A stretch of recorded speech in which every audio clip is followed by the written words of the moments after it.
Okay. Looks like we're live. Hello, everyone. Oh, there we go. Think. Welcome. Good evening, everybody.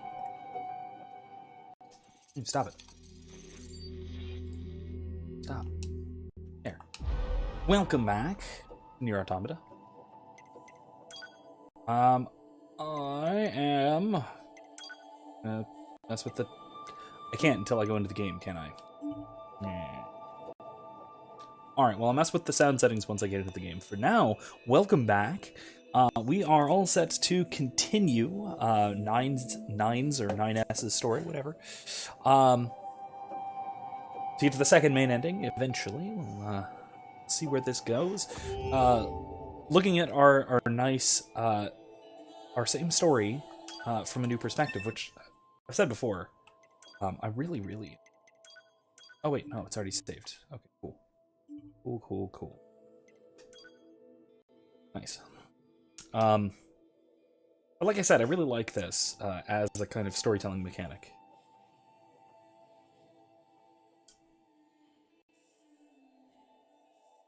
It's the kind of but how it really happened. It almost, I don't know why, but that at least just kind of, it's almost completely unrelated, but it reminded me a little bit of the ending of Clue, the movie. If you haven't seen Clue, you should. It's very clever. It's a very good sort of whodunit mystery, as the name would probably indicate. Very clever, very clever, and quite funny. All right. So we have a quest. I don't remember. Active quests. The trial. Oh, jeez, that would be hard. Inventor. Right, that again still. Mysterious letter. 3 coordinates. What is? Oh, it's that one. Okay. Alright, I don't... What am I supposed to... Hanging in there? Yeah, we're hanging in there. Alright, well, we'll just kind of run around and see what happens, I guess, yeah? I think this is that part where we get a message from somebody at some point, so we'll go and do that, presumably. Ah, there we go, look at that. Who would have thought? Operator to 9S. This is 9S. Go ahead. I have an incoming message for 2B and 9S from the commander. Initiating playback. Cool. 2B, 9S. We've lost contact with several Yorha units that were on their way to the surface. Their black boxes are online, so we presume they're still alive. We've tracked the location of their signals, so I need all Yorha units on the surface to head over and investigate. End transmission. I heard something about that back at the Resistance camp. Target location confirmed. I'm worried about the other androids. We should probably check this out as soon as possible. I don't actually remember what this was. Is this the carnival? Might be the carnival. I know the carnival's coming up, hence the thumbnail, so. Oh, what? Huh. Interesting.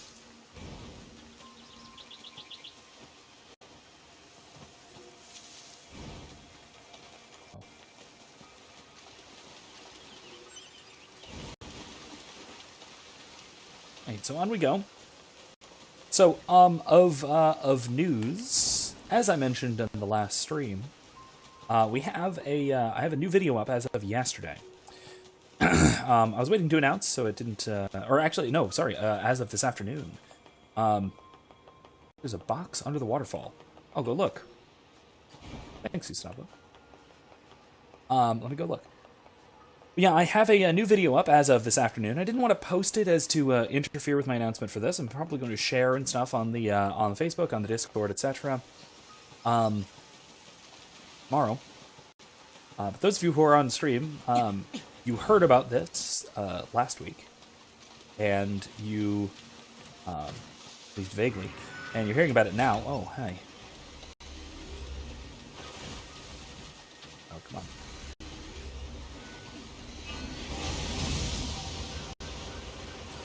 Um,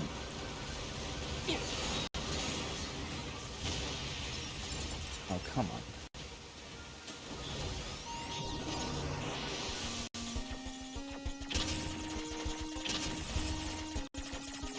There we go.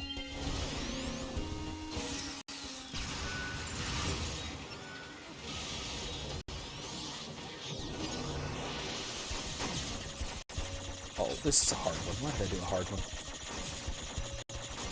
One bullet would have done this.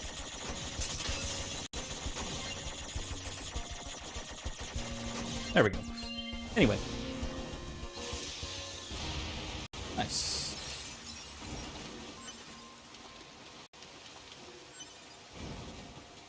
Trying to figure out, oh, I see it. That is cleverly hidden. Nice. What was in it? Oh, recovery. Alright. Recovery item. Nice, thank you. One of the other ones? Probably not. Cool. I hadn't seen that before. Thank you. In any case, so I have an audiobook recording up of an essay by C.S. Lewis called Our English Syllabus. It's going over. It's talking about what I think a topic that he is probably at his best. That being education. Yes, Lewis was a linguistic scholar. He was a scholar of English. He was a scholar of the Middle Ages. Brilliantly Maybe as we well. can get through from underground. Even a bit of a philosopher and a theologian. A lot of which is great. So 2B, those machines out in the desert look just like androids, right? Right. But we androids were modeled after our human creators. So why would machines try to look like us? There's no point trying to work out unsolvable problems. I suppose. Yeah, there is. I was just saying, philosophy's great. I love unsolvable problems. I don't know if there are any, but I like trying to find them, trying to find out if they're unsolvable. In any case, I don't think that's the way, is it? Or maybe it is. What's that? The blinky blinky. Weird. All right. In any case, C.S. Lewis being I mean, he's great on philosophy and theology. He's great on, obviously, he's great on literature and great on the Middle Ages, sort of medieval studies, if you will. But honestly, where I find him most insightful is his pedagogy, his theory of education stuff.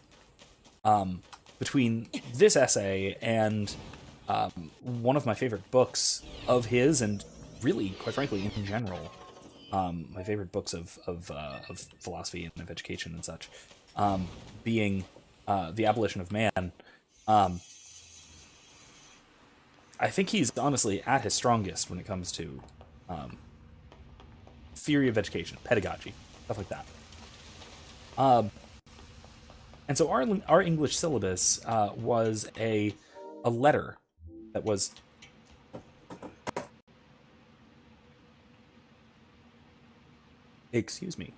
muted just in time.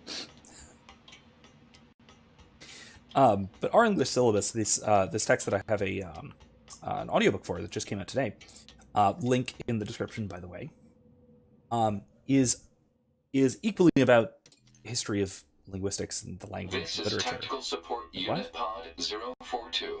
This is Control odd. has been assigned to 2B. This is new and different. This is Tactical Support Unit Pod 153. Control has been assigned to 9S. Combat data exchange requested. Exchange accepted. Proposal. Data should be exchanged regularly for greater efficiency. Proposal accepted. Data will be exchanged regularly for greater efficiency. End communication. That's odd.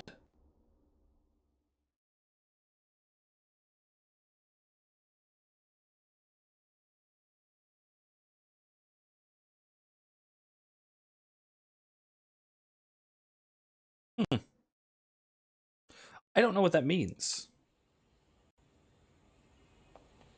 But okay, fair enough. I'll listen to my pod Um, anyway, like I said, in addition to being about language arts, right, what we would today sort of call language arts in the field of linguistics and literature and all of those things, the English syllabus, as it were.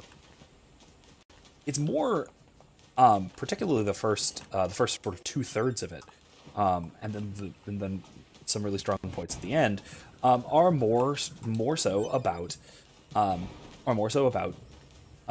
syllabus part, education, and particularly higher education. They were found by the machines. The machines called them treasures. Each treasure had a different shape. Each treasure had a different shape.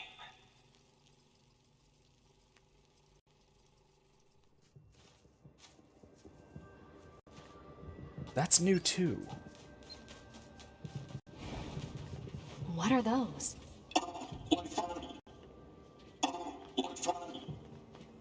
What the? Well, this is weird. Let's be happy together. Together. Prepare for a copyright strike. It's fine. I'm used to it at this point. I'm just contesting all of them, and I've won all of them. The copyright troll companies just wait 30 days. I just don't bother to contest. Anyway, and in the butt, but I'm not turning off the awesome music in this game. I'm letting you guys enjoy that. I'm enjoying it now. Anyway, so this text that I did the audiobook for, our English syllabus, is primarily about what higher education should be. That is college or university. Welcome. Oh, hello. Gene with a Dream. Is that a Tangled reference? Gene with a Dream. That looks like a Tangled reference.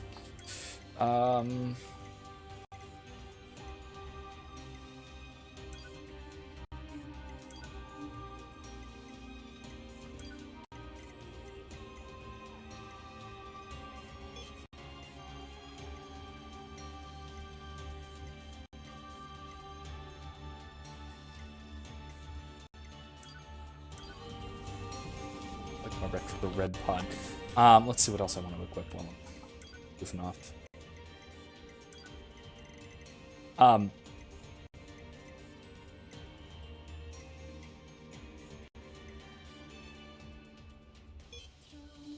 Anyway, but I very much like what he has to say, and it's a lot about. It's actually very, very relevant to a lot of today's issues in education, despite being written in 1961, written and delivered in 1961. It was delivered as address to Oxford. But it was. Oh, I might need some of this stuff eventually. Or what exactly? Let's see.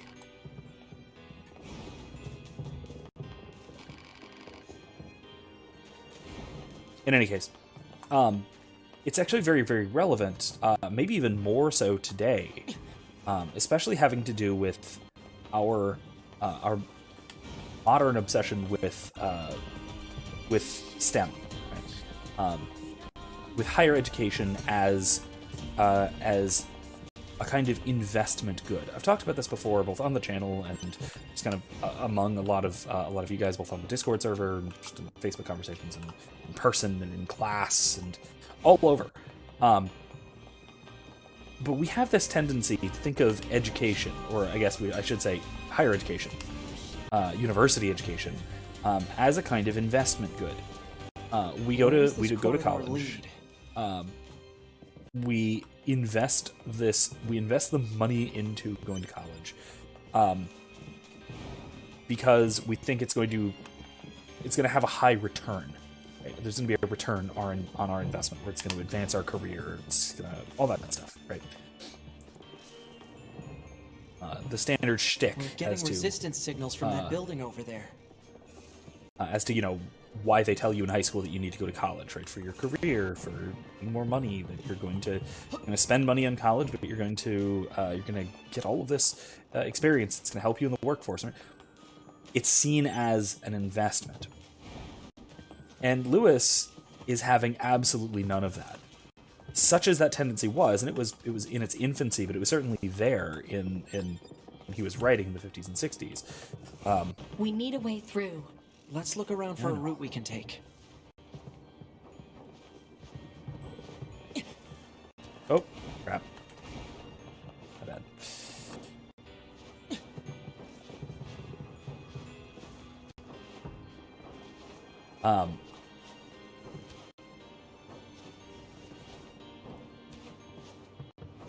But this has only, I think, gotten worse over time since then. This tendency to think of higher education as well, let me put it this way.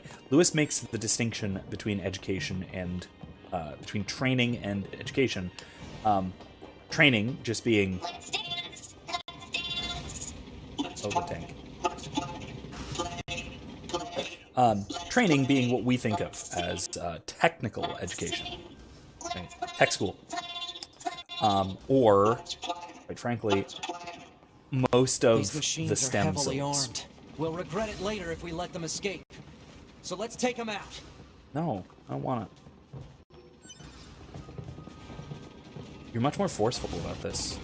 I don't want to. I want to be friends with the tank. It looks so much fun. Anyway, ta-da. Oh, it is. The hacky thing. Hackbox. Filthy lottery ticket. Oh, hey. This is data from the old world. Cool. Anyway. But then he further breaks down the distinction between education and learning. Education being basically, let's repair this one for on the roller coaster. Education being basically what we do in primary school. Analysis. It is a device that propels humans on rails at high speeds for the purposes of amusement. It was commonly referred to as a roller coaster. Humans sure are strange creatures. But it was for the purpose primarily education in this context, is for shaping us into Hey, to be well-functioning human beings. People who know me well usually call me Nines. So Oh, what do you think? oh. I mean, if you want to call me Nines, it's totally okay. I'm good. Oh, all right.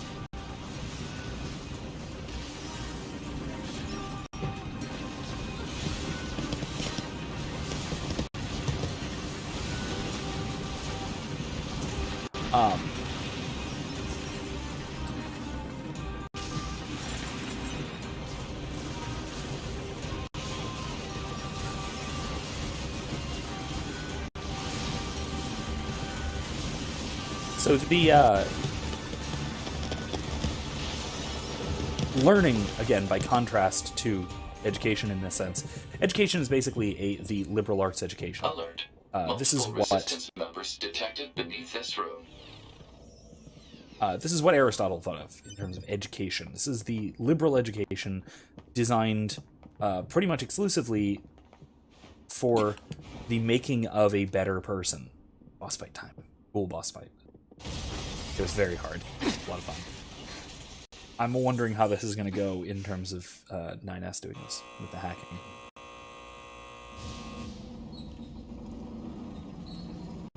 That's horrifying. I don't like it, but I love it.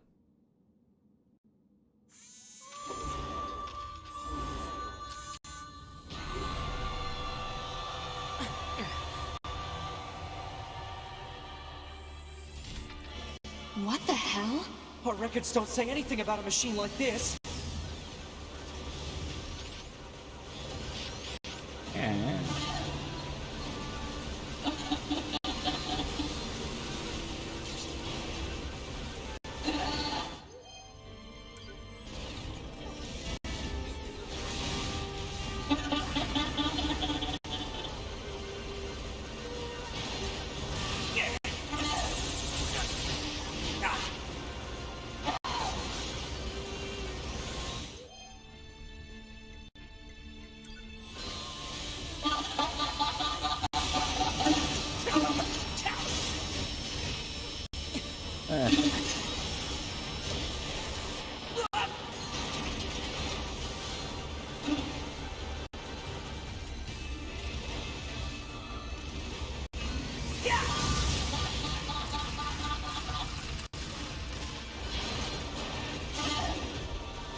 So, anyway. So, the idea of learning here is more about learning for its own sake. Right? The thirst for knowledge for the sake of knowledge, discovery for the sake of discovery, of which Lewis is a big fan. And thinks that it's absolutely necessary for life. That's part of what makes life worth pursuing and worth living, rather than part of what makes life easier from a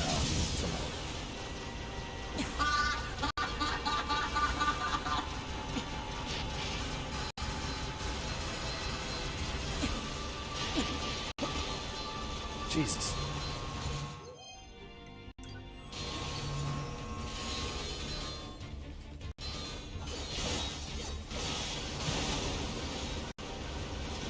All right.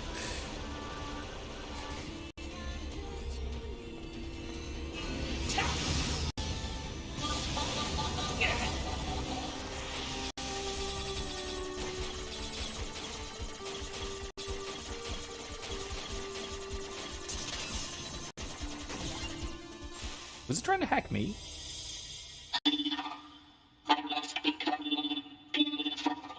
This is interesting.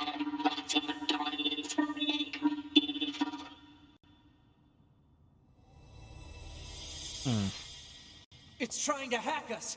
If we take hacking damage, it'll affect our bodies as well. 2B!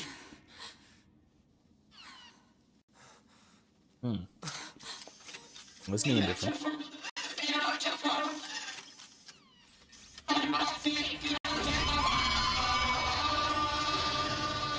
Those Machine, look like dude. corpses. God, that's creepy.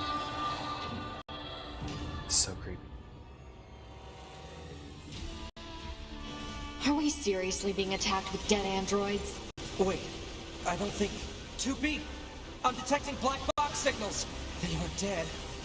They've been turned into weapons. All right. This ends now.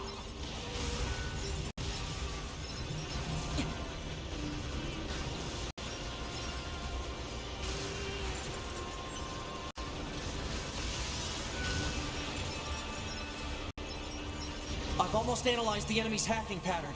I'm going to try to hack it back. Keep it busy. You got it. I remember that. Okay.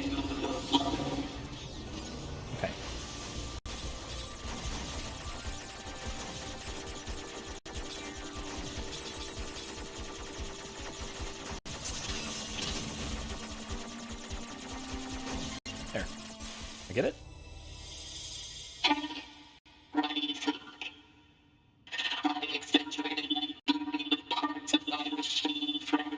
Oh.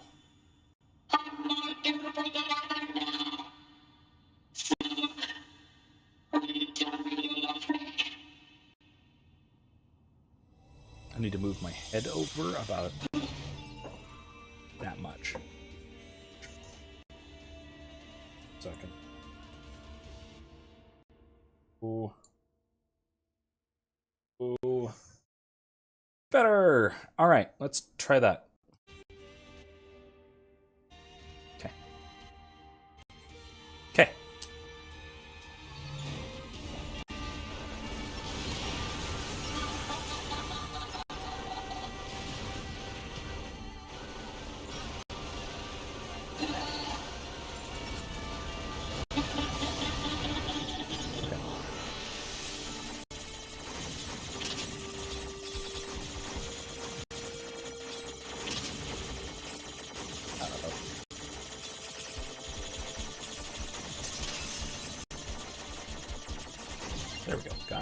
was close.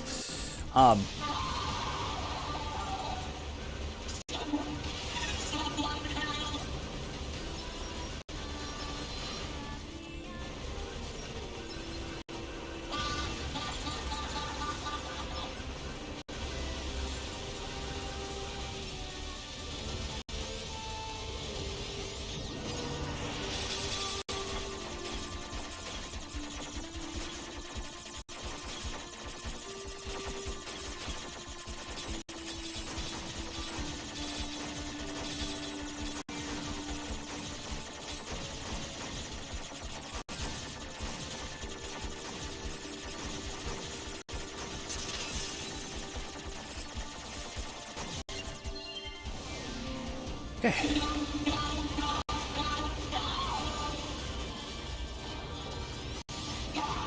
Let's keep trying. Ah, Jesus.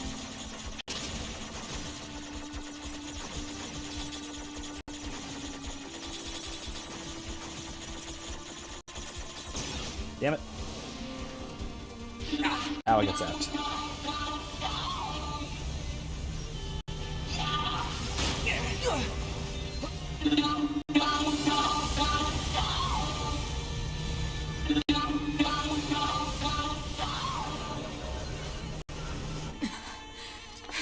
Pod! Affirmative. Go! Do we do it? Is that it? We got it. Cool.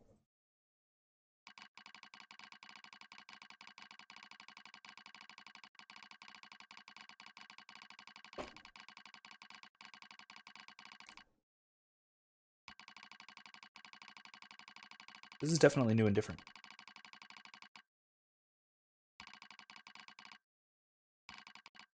These clothes make me look cute. I like it. This. Still don't understand what it means to love someone, but I've made up my mind. Do whatever it takes to capture his affection. Long ago, an old machine life form told me something.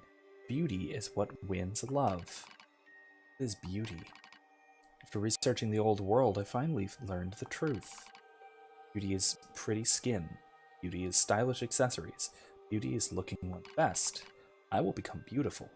We'll do it for him. I once heard tell of a precious jewel far to the east. It was said to be located on a terribly dangerous mountain. I do not care. I slipped on cliffs. I fell onto rocks. But eventually I claimed the jewel. Blue stone. Brilliant blue. So beautiful.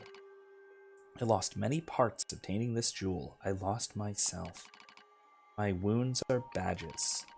There's a rumor floating around the other machine life forms lately. Devour the body of an android to gain eternal beauty. Oh, great. That's awful. Such nonsense. Oh, good. It is physically impossible to obtain beauty by consuming an android. But I tried anyway. I would try anything. I wanted to vomit, but I kept going. Tasted like oil. Not a moment passed where I didn't strive to become more beautiful, but he still won't look my way. I even tried to learn what is called a song. Songs can make someone have feelings for you. That's what they said.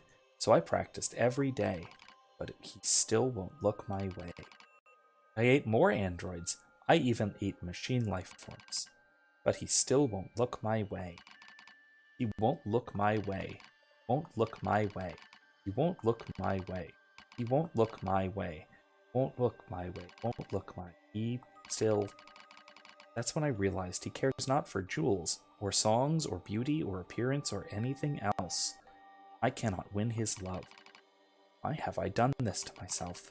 Meaningless, meaningless, meaningless. Gaze into the mirror. In its reflection, I see only my own meaninglessness, and so I scream. Someone, look my way.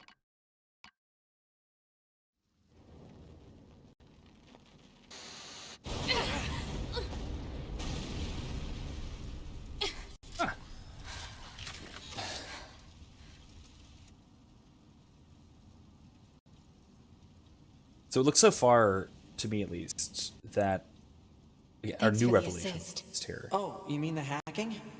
No worries. Us scanners are pretty good at that kind of thing. I've got your back anytime. Seems to me that our new We revelations have to here. save those androids. I'm sorry, 2B. Their circuits are fried. I think they were only being kept alive by that enemy. Oh. I think a large part of this, especially the new revelations here, it seems to indicate that the machines are trying somehow and for some reason, which I'm sure we'll come to eventually, to discover or rediscover So, or emulate humanity What is it? somehow. that machine had some pretty weird things to say, huh? It's almost like it had actual emotion. The machines don't have feelings. You said that yourself. Yeah, I guess. Raleigh says 9S gets character backstories, probably because he can hack their memories and hack them and see their memories. Yeah, that makes sense. I'm figuring that was it. I like this. This is cool. This is another aspect of doing a really good job of adding an additional sort of layer to we already saw, but seeing it sort of newly with new eyes, seeing it differently, seeing it a little more depth, seeing another layer to it. There we go.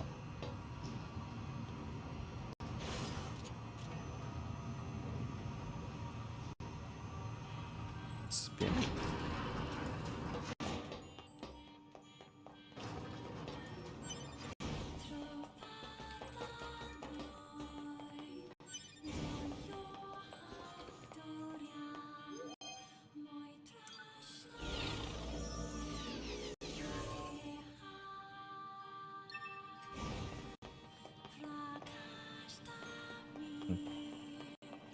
But yeah, a couple of things I really like I said, a couple of things I really like about Lewis's essay.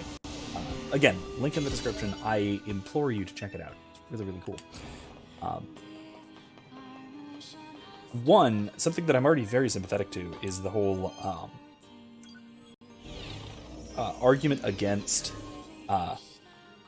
training, right, as a substitute for education. And the sort of intrinsic value of learning that really should be mined. There's that, which is its own thing and that has its own section, but also something which I wasn't really expecting and goes against at least some of my professional commitments, let's say, is the arguments against what we today would call interdisciplinary education. Or, I forget what he calls it.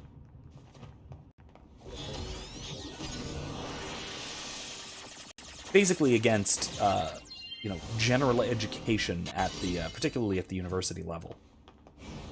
Or at least general education as a focus.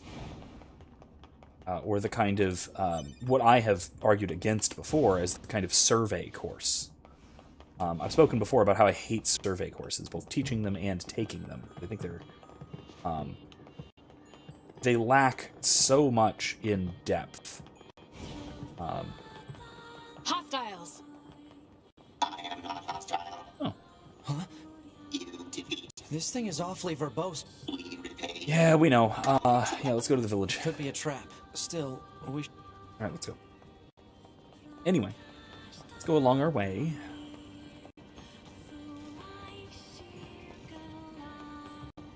So...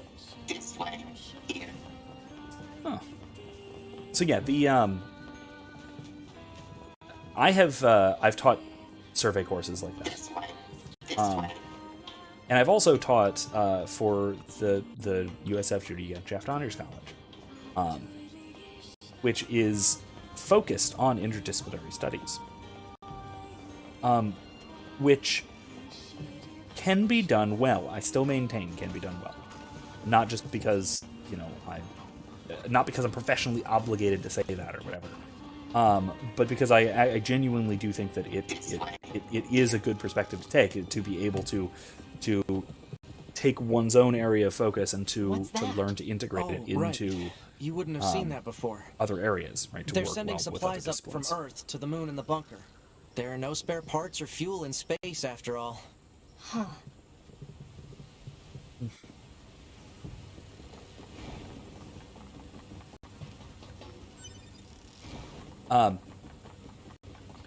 But Lewis's point, in part, is that So why don't the machines, or the aliens who created them, attack the bunker directly? They originally came here from outer space, right? Well, there are a few theories about that, but no one knows for sure. Hard to tell what an alien is thinking, you know? all right. Yeah, the interdisciplinary approach can go wrong in the same way that the survey course can go wrong. In trying to just sort of survey everything, and it winds up just sort of being a rehashing of a shallow version of the perspective of the teacher or teachers, rather than a genuine invitation to scholarship, to discovering the world as it is on one's own. Ooh, this is new. Why do we have to wear undergarments? It's such a hassle. The records claim humans covered their crotches as they went about their business. Revealing one's genitals was seen as problematic. So just be quiet and wear them already. Okay, but why are we eating this plant matter? Machines don't need to eat things like this. This is a type of fruit. Our data suggests that mankind gained great intelligence from consuming fruit. So quit griping and eat it already. Alright, if that's what you want. But once we're done, can we play together for a bit? Fine. Oh, great. Then I'll eat lots of fruit. There's that Japanese take on Christianity again. Oh, jeez. That's obviously a play on the tree of knowledge of good and evil and Eve's apple. It's also inverted with Adam tempting Eve to eat the fruit, which neat. Yeah, I do think that the interdisciplinary approach can have this problem, where it just becomes a kind of... Looks like they really don't want to fight.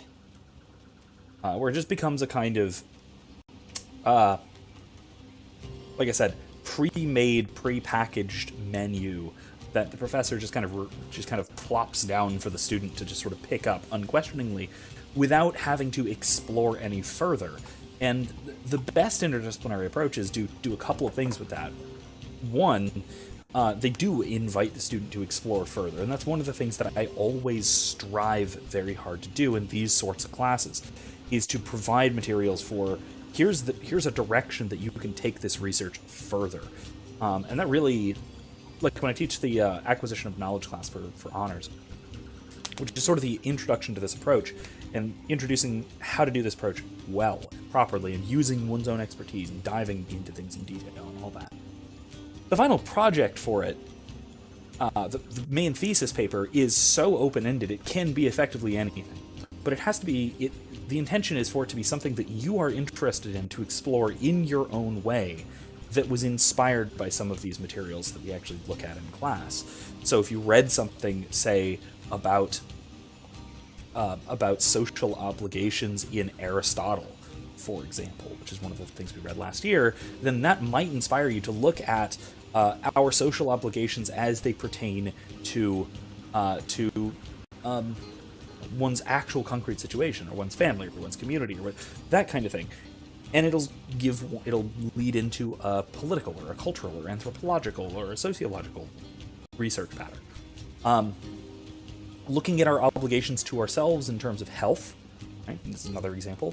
Or obligations to ourselves and to each other, and things like that might lead one to a great paper by one of my former students was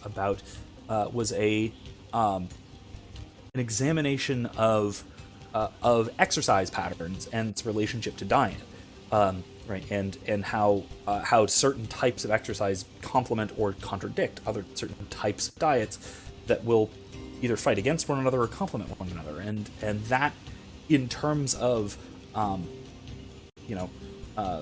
first of all, in terms of one's obligations to oneself and to one's community, but then also in terms of prudence, right? Practical reason, wanting to achieve the best effects rather than just trying to work hard, that kind of thing.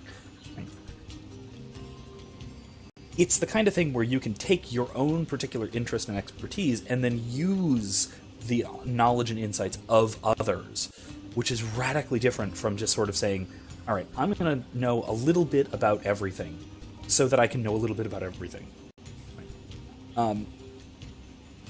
Interdisciplinary studies, as we do it, or at least as I do it, and mostly, at least as most of us do it, is a way of being a specialist among other specialists, rather than being a polyglot among either other polyglots or ignoramuses, right?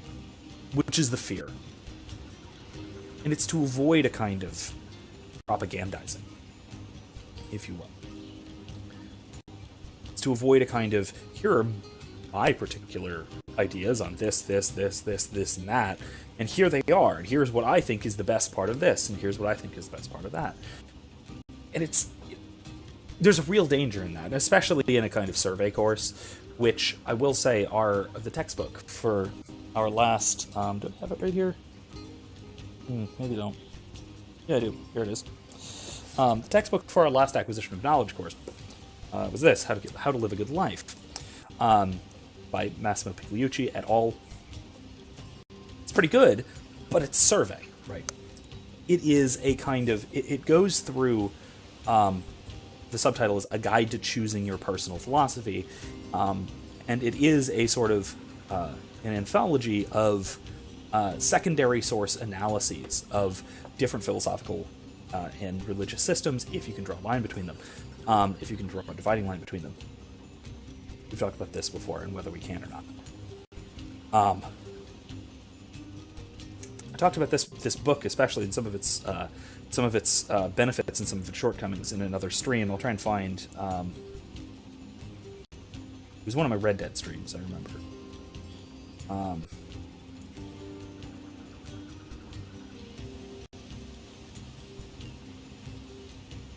See if I can find it. If I can, I'll put a link in the description and put that one up in the Discord and see if I can find the timestamp and all that. In any case, it's a great starting point. But if this is all that you do, and there's kind of a danger of that depending on how the classes wind up being structured, if this is all that you do, then what you're doing is you're just getting what each of the authors of the texts in this book thinks is what's worthwhile, rather than using the text here as a jumping off point. Even the structure of the class as a kind of survey or anthology, it requires that you, or it doesn't necessarily, and not if I'm doing my job right, but it can seem like it requires one to keep paying attention to things that you don't have interest in, or have no interest in learning or researching or what have you, because it's still on the rest of the syllabus, rather than diving as deep as one can into a topic that one finds particularly interesting, insightful, and worth pursuing, which really should be more the goal of academia. But like I said, I highly, highly, highly recommend listening to Lewis's text or reading it. The link to the PDF is also in the description. The audiobook version, again, read by me, is about 20 minutes long. It's an 8 or 10 page essay. I think it is really, really good if you're at all interested in higher education. Okay, so Gustavo said a long time ago, and I was on a tangent, so I apologize. I'm just now getting back to this. I read somewhere that many of the machines are named after famous philosophers, such as Pascal, and this is Simone de Beauvoir. I was thinking Anemone, which I actually can't put my finger on. She's the resistance leader. Because she's an android, I guess. So maybe not. Simone, yeah. And that does actually fit with Simone de Beauvoir, who was an existentialist fascinated with the sort of feminine mystique and the social obligations that are placed upon it. She was sort of the first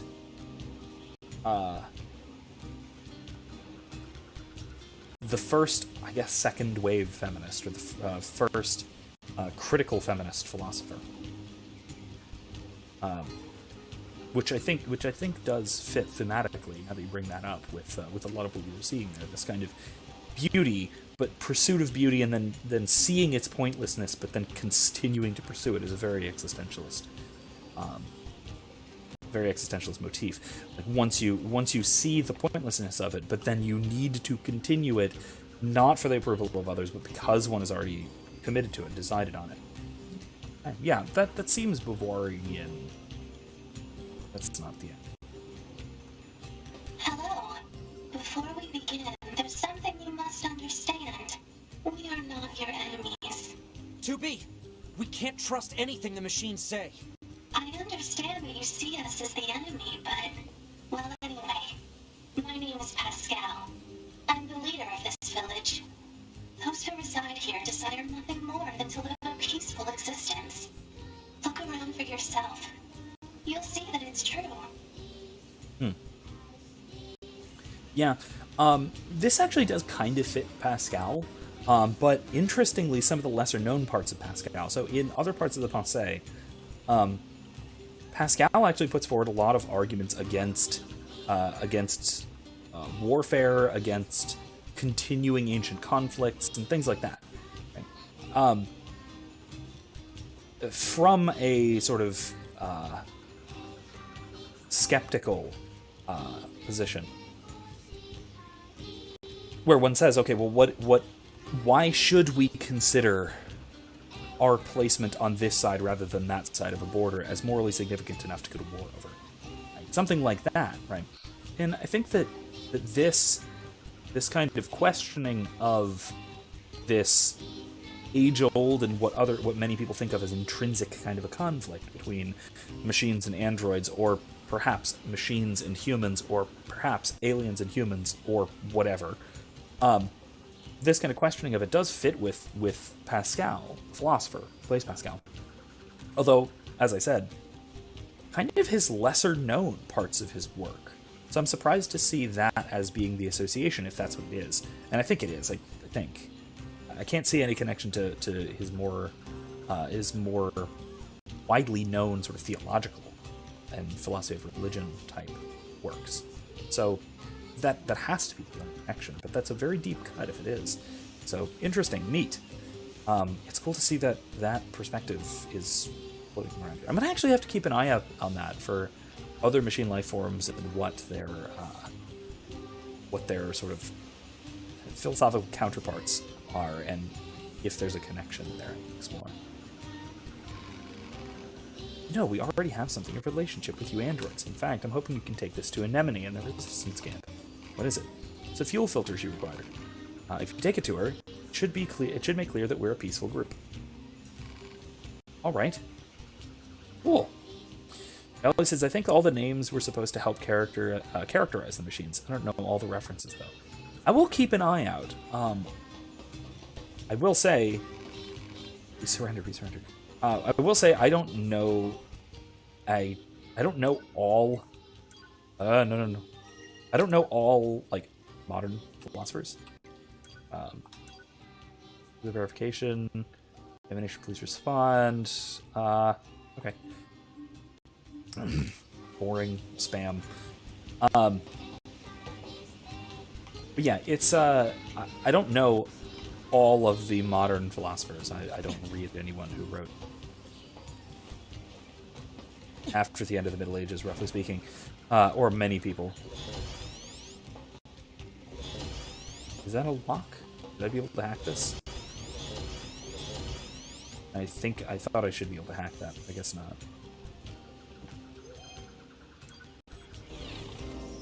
Gustavo, if I remember correctly, there's one named Jean-Paul in Pascal Village.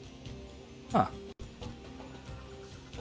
Odd that there's no connection to Simone, but I'll keep an eye out there, too. Now that I didn't realize this the last time through, and or in 2B's story. I guess that's because 2B isn't much of a thinker. She's more of a sword swinger. So, that's my excuse. There we go.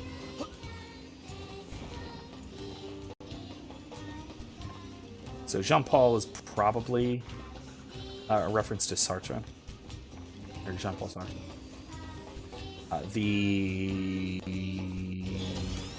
Oh gosh, no. No, I didn't mean to do that. Please stop.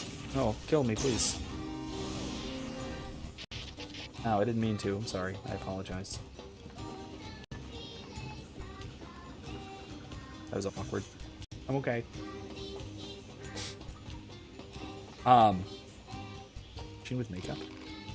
Ah, Jean-Paul. Wait, who's Jean-Paul?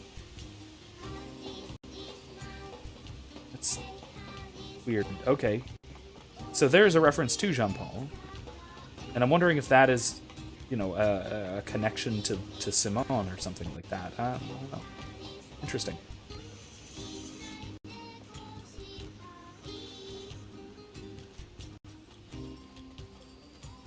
Might be.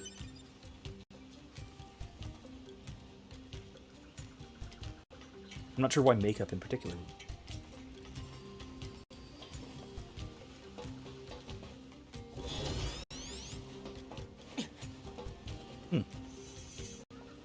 This is a quest. Okay. Jean-Paul is the machine with a hat.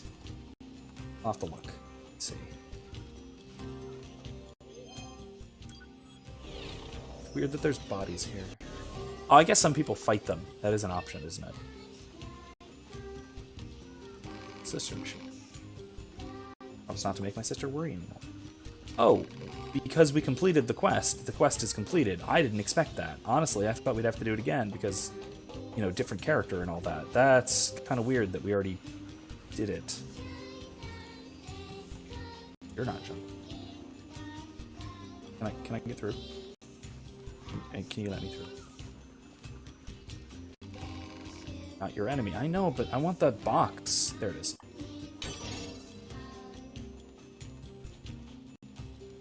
Can I get back through? Oh, okay, that works. Let me find the guy with the hat. Oh. Let's look around. Anyway. Yeah.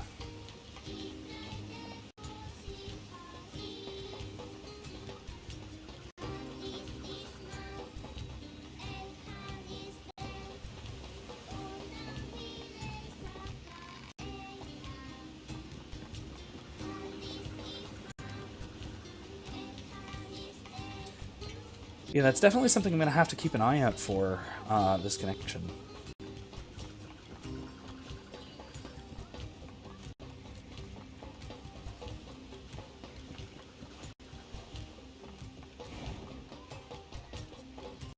The semi-side-scrolling is a little bit odd.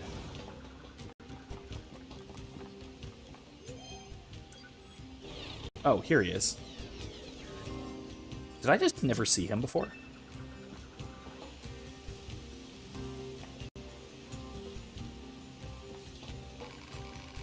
Existence precedes... Okay, yes, it's Jean-Paul Sartre. Okay. Man is nothing else but what he makes of himself. Additionally, hello? Yes, and you are... Wait, don't tell me. I have already deduced that you are here to listen to me expound upon the great mysteries of existence. Yeah, that sounds like Jean-Paul Sartre. Or Sartre, as we might call him in English. Well enough. Let us begin by discussing the concept of existentialism. Essence and existence are two sides of the same coin. Yet, what is existence? I'm glad you asked. I answer that to answer that will require many long hours of "this is pointless," Nina says. There's no point in talking to Jean-Paul. We stopped trying to figure him out a while ago. All he does is spout a bunch of mumbo-jumbo about something called philosophy. If you're curious about him, you'll have better luck talking to his followers. They tend to use smaller words, at least. This guy has followers? More like fans, I suppose. But yes, there are quite a few out here who buy what he's selling. Don't ask me why. Some folks just get into that sort of thing, I suppose. There's even one Jean-Paul follower right here in this village. You know the machine with the thick paint on her face? That's the one. I mean, look. I'm not saying... Okay, I am saying that is a fair prediction of Jean-Paul Sartre. That he's maybe worth listening to, but you might not necessarily get all that far.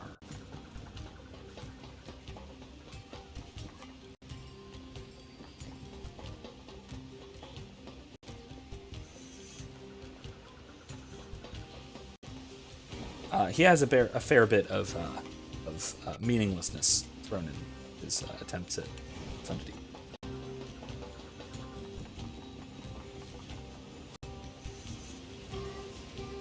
So, in case this wasn't clear, I'm not much of an existentialist. Yeah, okay. Hello, can I ask you a question? You happen to know a machine named Jean-Paul? I certainly do. Master Jean-Paul's a genius. A genius. God. Genius. You can rely on him for absolutely anything. Are we talking about the same Jean-Paul here? In fact, I was just thinking about how much wisdom he has to teach me, so I wrote him a letter asking for guidance. You'll take it to him, won't you? Huh? Can't let that lady in the desert get to him first, or that harpy in the amusement park. Great, there are more of these weirdos? Wait, they have genders? Neat.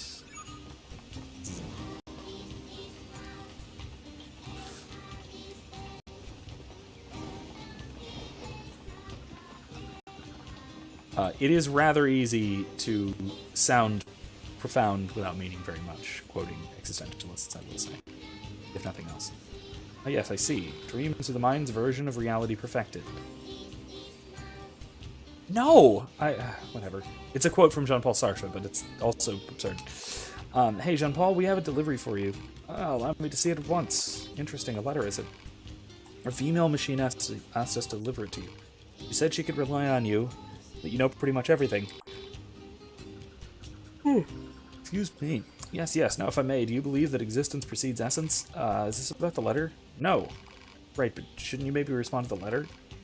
Is one duty-bound to reply to every conversation spewed in their direction? I don't know if that's a quote, but it's in his spirit, certainly. If such is your claim, then what power was it who placed this burdensome yoke upon my neck? It's a waste of time. Get that right. Okay.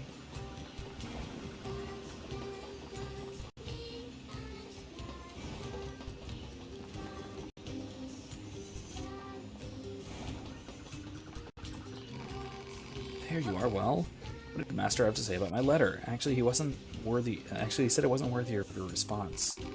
Knew it. Isn't he the greatest? I can't get enough of him. You don't say.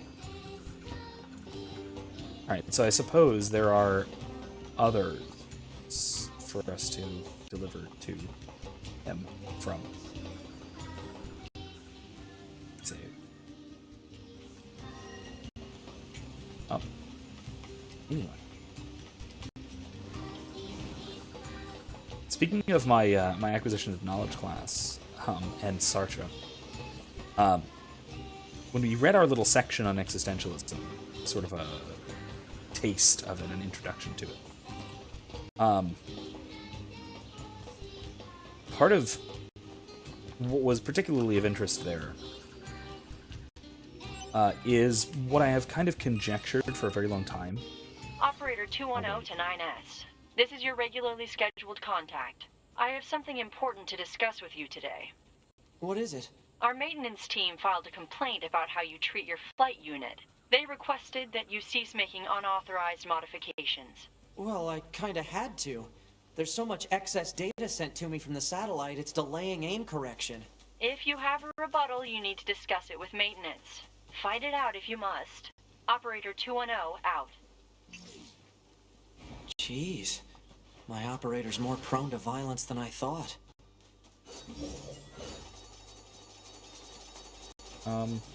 Well, I can't get through there. That's interesting. Keep on, I suppose. Direction. Wait, there's still a quest in there? In the village? What did I miss? Must have missed something. Anyway.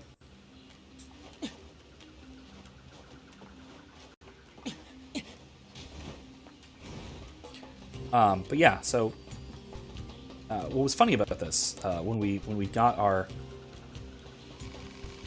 launch miscreants. Load leads to the forest castle. Oh, okay. So backdoor entrance, I guess. Wait, who's this guy? That over there.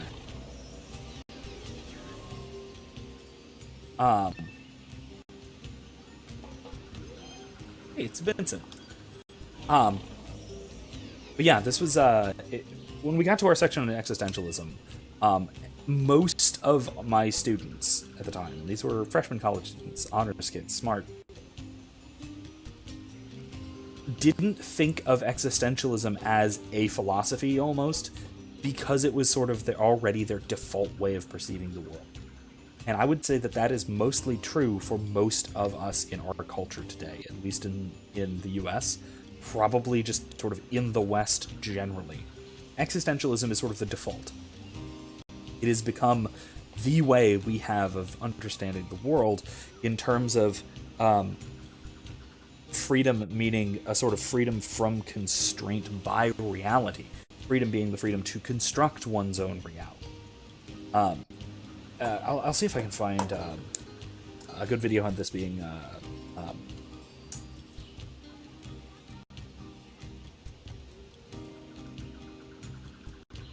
on existentialism being sort of the default view.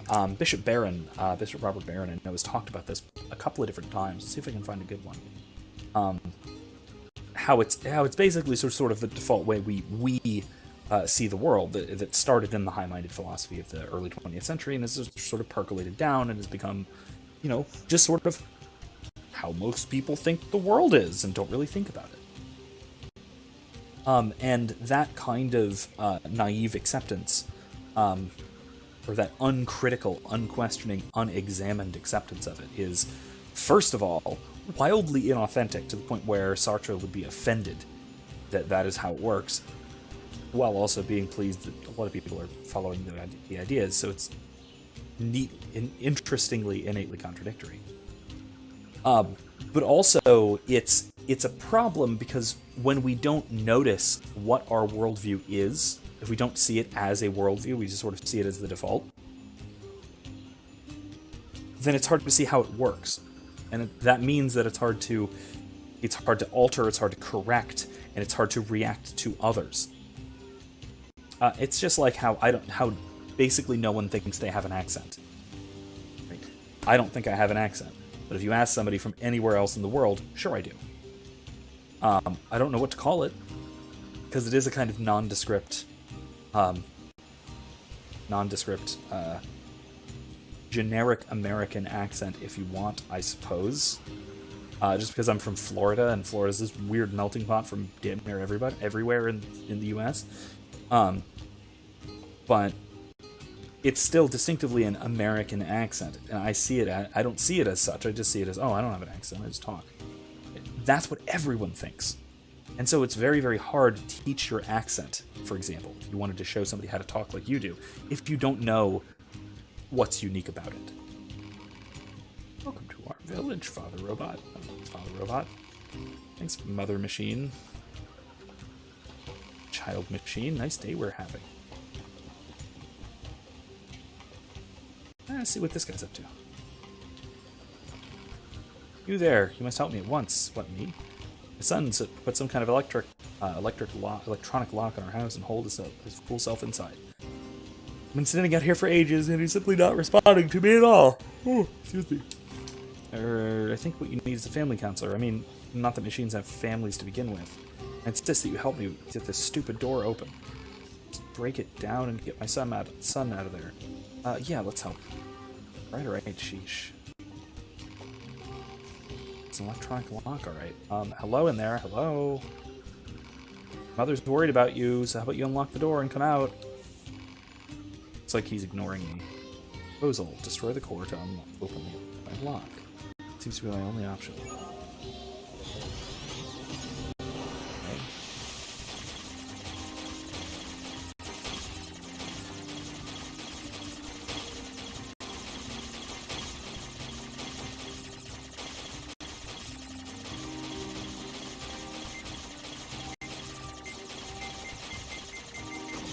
Ooh, that was close. Made it, though. Yay! Foolish child, I was worried sick about you. Why on earth did you barricade yourself in there? So I was scared. Now that we're cut off from the network, I don't know what people are thinking. They're like monsters, it's scary. Oh, darling boy, it'll be alright. Mommy loves you. When, Mama? So can I go now, or... Oh yes, of course. Thank you for your help. And take this, I insist. I'll try to help my son deal with his fears better from now. Neat. That's strange. Cool. Yeah, that's definitely strange, alright. Is there a quest down there? I saw one at the entrance. Oh. Yeah. Let's see what upgrades we can do.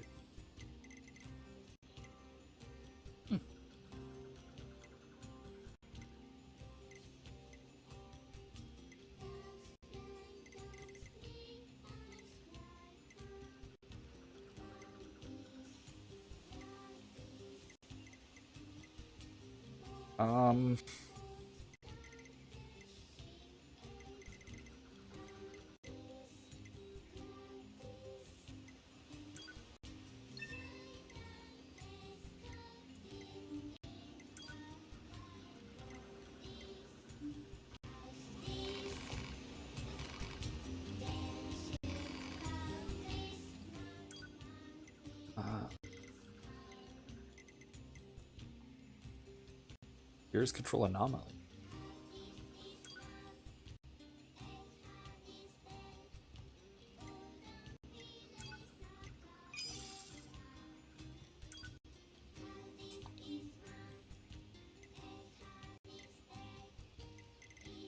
Huh. Oh, okay. Nah, alright.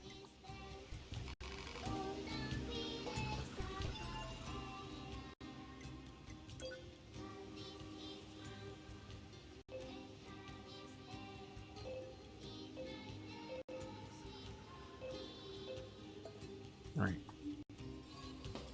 Go to that. Where that is. Oh, it's down below us. Okay, probably. Yeah. Who's that? Oh, hey. Resistance.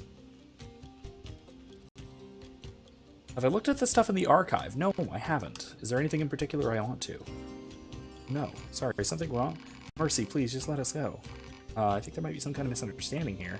You mean you aren't here to arrest us? Oh. Wait, why do you think I'd arrest you? We deserted the Resistance. What? We just want to find a place where the two of us can live our lives in peace. Is that so wrong? Please don't tell anyone we're here, please. We're not with the Resistance, we're Yora. We don't have any obligation to report you to your superiors.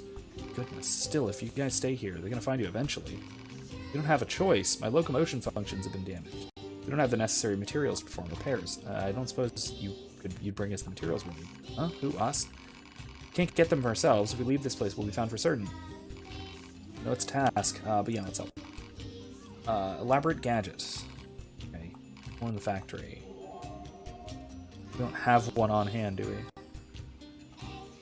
Oh. Alright. Any other quests in the immediate vicinity? No, just this. The inventor. Let's do that on the way.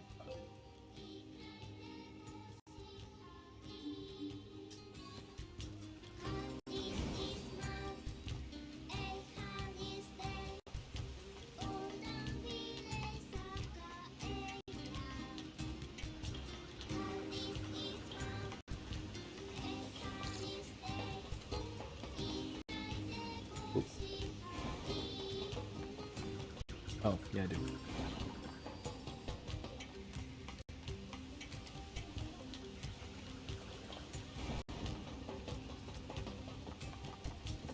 Nope.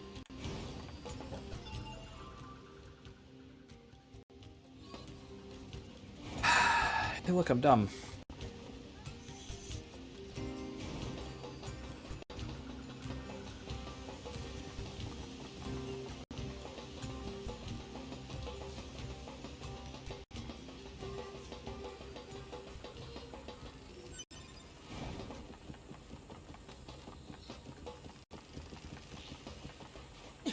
Oops.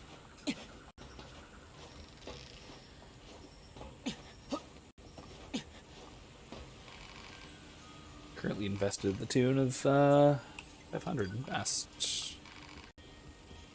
Okay. Do 10,000.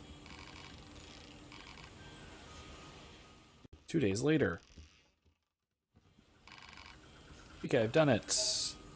Medium recover. Oh, reset plus 1. Yep.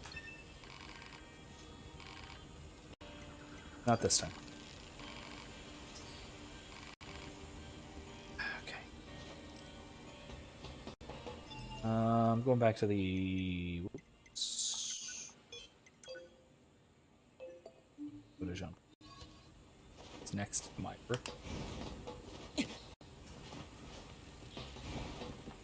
Okay.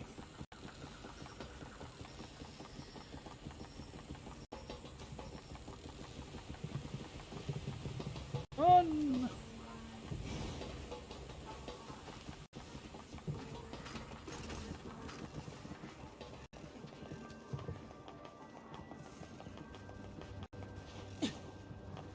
Nope, can't just jump down. Now I can. Oh, right there. Alright, gotta go around the long way. I hope it's this way. Is it? Yeah. Alright. Excuse me. Machine with a dream. I have a machine named Jean-Paul who lives in the village. Master Jean-Paul is quite the mysterious gentleman. One might even go so far as to call him suspicious, yet he's so alluring all the same. Suspicious and alluring? Exactly. I know just the gift for someone of that description. You'll deliver it to him straight away, won't you? I won't let that terrible girl in the desert find a way to interfere with our love. Beautiful glass. Let's go back. Because why not, I guess, at this point. We're an errand boy for a philosopher bot. This is getting close to home, being a TA for a philosophy program, at least in the past. Alright.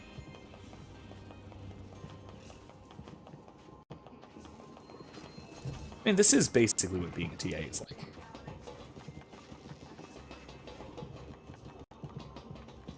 Just going and retrieving papers for a philosopher who thinks very highly of himself. Maybe justified, sometimes not.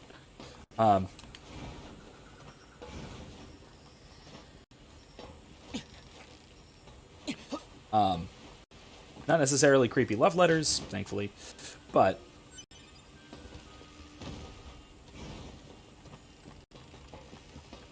thankfully not almost never. By almost never, I mean never in my experience, but I'm sure it happens. Alright, let's go back to him. Let's see. Down here. Let's go up there. To complete that quest, you gotta invest like 185,000. Oh my god. Alright, well, that's kind of cool. Oh, maybe I'll do that eventually. We'll see.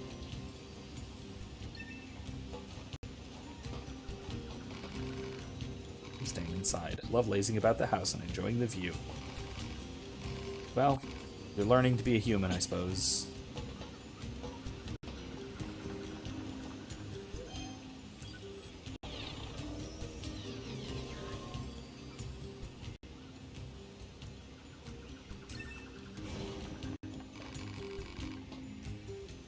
Yes. Hello, Jean-Paul. Do you have a moment? Moments are transitory. One cannot possess them. Ah, God. That's... Okay, so there's a really stupid shallow meaning, which is what he means. And there's a relatively deep meaning for that. So the stupid shallow meaning is obvious, like, you know, you can't hold on to, you can't possess a moment. The moment is not yours to possess, yada yada yada, blah, blah, blah, blah, blah, whatever. The more deeper and interesting meaning, which is clearly not what he means, in this context, but was what Sartre meant, is that the time that you possess is fleeting, and because of its fleetingness, that's what gives it its significance. It's the fact that one cannot hold on to it means that what one does in the moments that we have is important, is significant. I was thinking recently about, Unus Annus, from last year or so. It was that year-long project that Markiplier did with Ethan from Crank Gameplays, where they did a video with a different little skit or topic or activity or whatever, something they wanted to try and do something new and different and interesting every day for a year, and then at the end of the full year, delete everything, completely delete it, delete the channel, and actually go after re-uploaders, not remixers. That's slightly different. They're okay with people being creative with it, but just straight re-uploads, they actually will go after people, because the whole point of it was that it is a thing that is happening once. And unlike everything else in the internet, it's not so forever, right? Because so many things on the internet are just forever. They're always there. They're always going to be there. But real life isn't like that. Real life happens once. And each instance of life, each thing, each moment, each thing that we do can only happen once. And once it happens, it's gone. All we have is the memory of it. This was the whole point of their year-long journey. And then also, throughout, the fact that the whole thing was going to end at a very definitive point, and the fact that it was all going away, gave special meaning and significance to each of the mundane little things that they did. And keeping in mind, this was throughout most of 2020. 2020, that year, with all of the associated stuff, which really altered and changed a lot of what they could do, and especially because they were they're working out of California, right? A lot of what they could do, and a lot of what they did, and a lot of what they wanted to do. Things changed a lot. But that uniqueness of the experience gave it its unique color, right? Its flavor. What it was shaped by circumstance, and also shaped by what they were doing with it, and then especially shaped by the fact that it was ending. Most of the crap that they were doing was dumb. Right? It was just dumb, stupid YouTuber shit.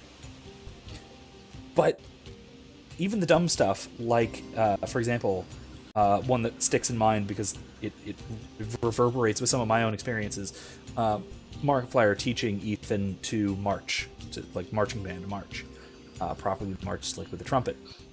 And then Ethan teaching Mark how to do proper gymnastic standing and basics stuff. Because I was in marching band, and good lord, you can just tell everything about Markiplier just screams trumpet player saying. And then of course Ethan just looks like a complete idiot trying to march with a trumpet. It was absolutely hilarious. It's some stupid little thing that YouTubers would just do for a gimmicky, few thousand views or whatever. Given that it's Markiplier, fine, maybe you would have had 10,000 or so, but it was not a big deal. It wasn't some world-shattering thing. It wasn't even, like, intriguing content in its own right, but the fact that it was there and it was going away. It was that day. The whole channel skyrocketed. It was, when it started, and then several times throughout the whole year, it was, like, #1 on YouTube trending, like, just organically. It was incredible.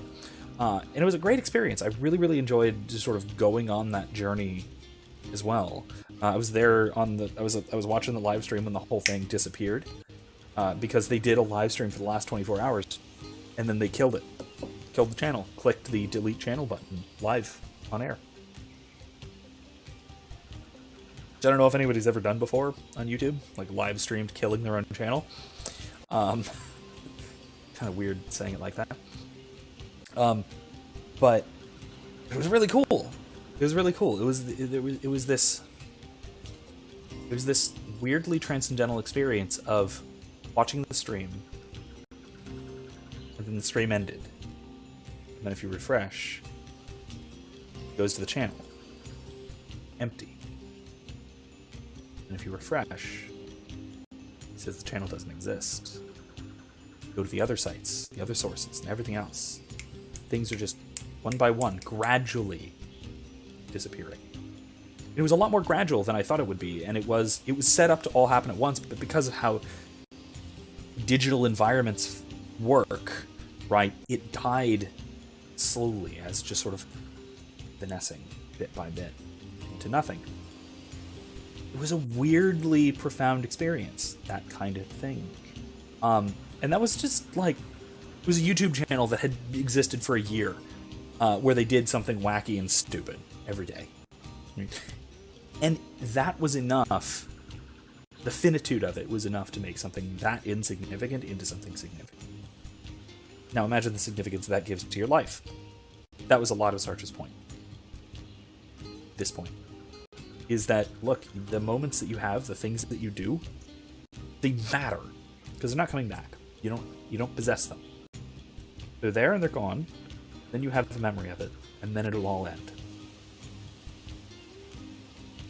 And that's it. Now maybe that's not it, right? Maybe there's an afterlife, and that's fine. And Sartre didn't think so.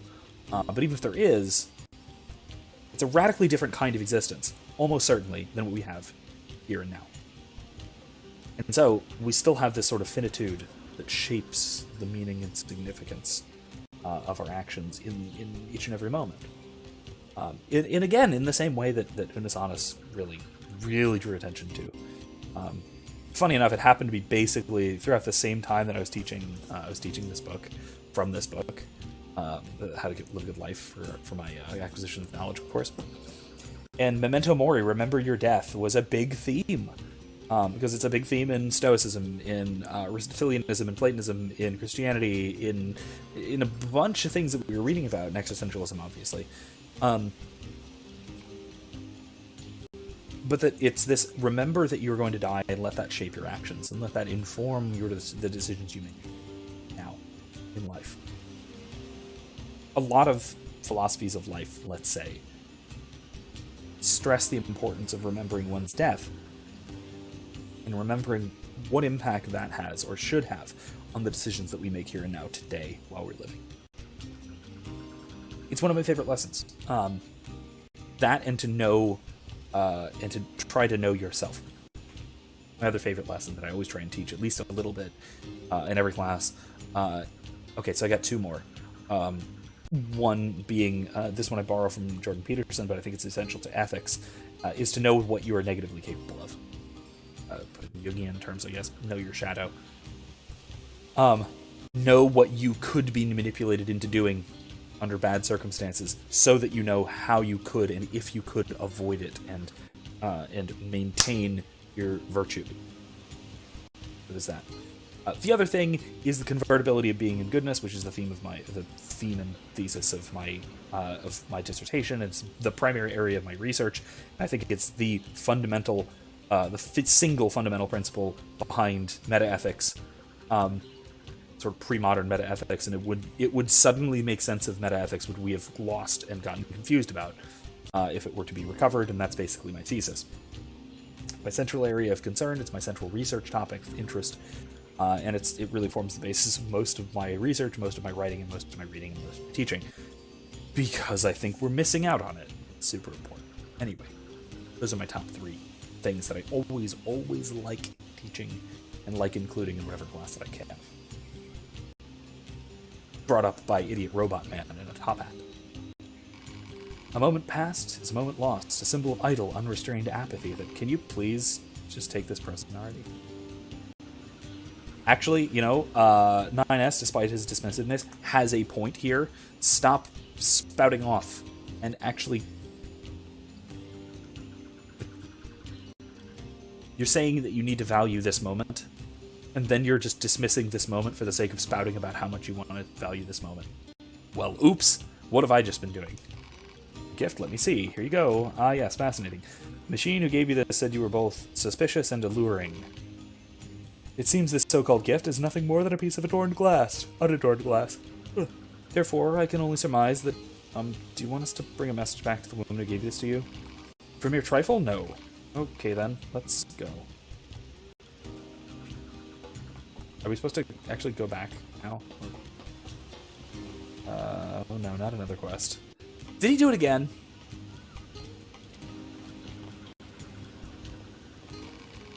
You're that kind of android from before. He locked himself in again. Figured. Tried so hard. I know he did. Fear's gotten better of him. Lock's even stronger. Yeah, let's do it. Why not? Let's go.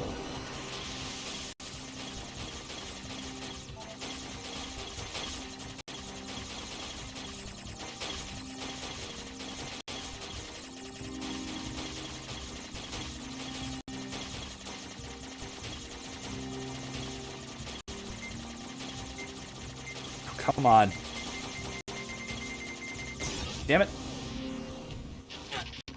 And it locks stronger than I thought. Okay, let's try again. I mean, the fact is we can just try again. So I just didn't realize that there would be more at the end there, so I just kind of lax.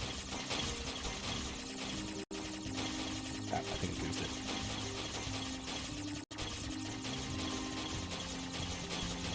I think I can this.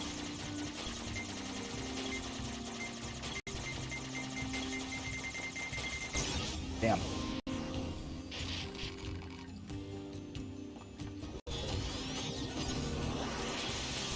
Try this again. Goofed it again. That was not good.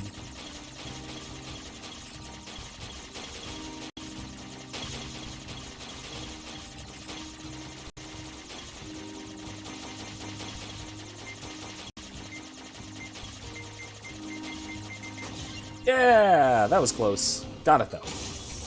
Whew. Had me worried, young man. Can't believe you did this again. I was scared. See, after I left the house, I started to like this one girl. I thought I was going to short circuit whenever I looked at her. Never felt that before, and it was scary. There, it's all right. Next time we'll go see her together. All right? Okay. Thank you again. Truly, I don't have much to give you, but I hope this makes up for some of your troubles. Machine leg?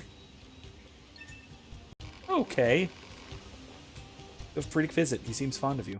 Okay, kid's got issues. That's true. Huh. Interesting.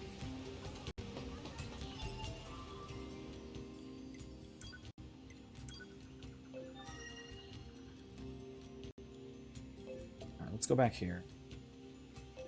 And then there's something back there. Yeah. Let's do that. Both of those things. What was that? Stop.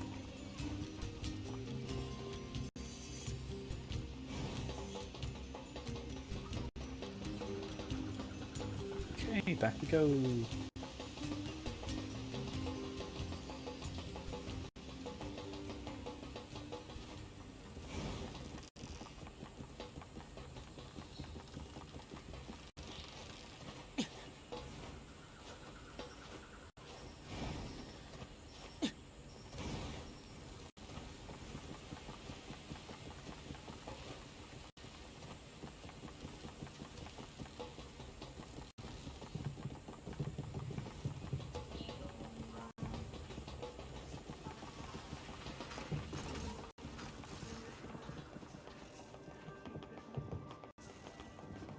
Okay, back we go, back we go, back we go, back we go. Alright. Do-do-do-do-do.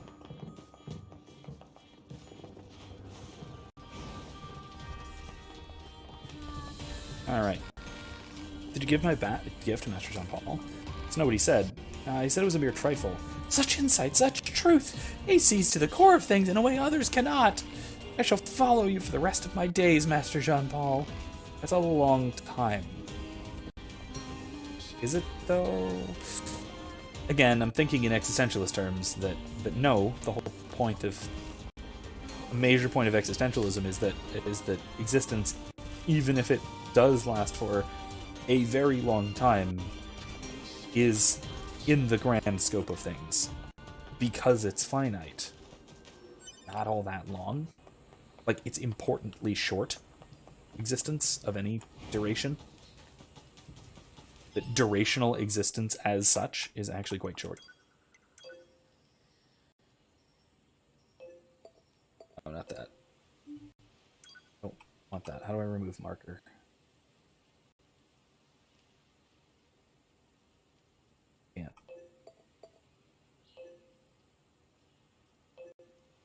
Another quest back at the village, but let's go there first, I suppose. Okay, rush through it.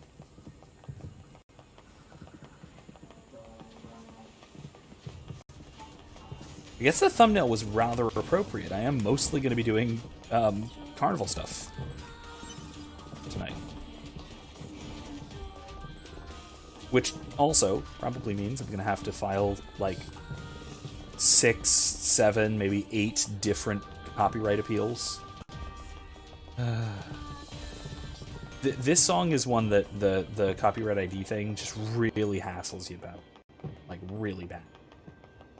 Don't know why the carnival music in particular is so bad, but it really is. Really get you. It would get you on it.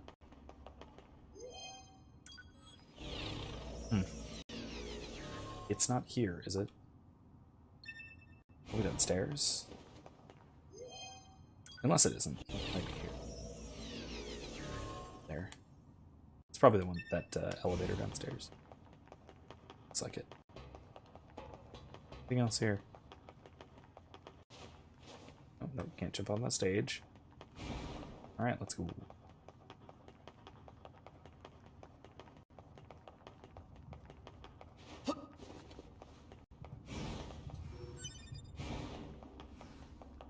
Yep, I was right.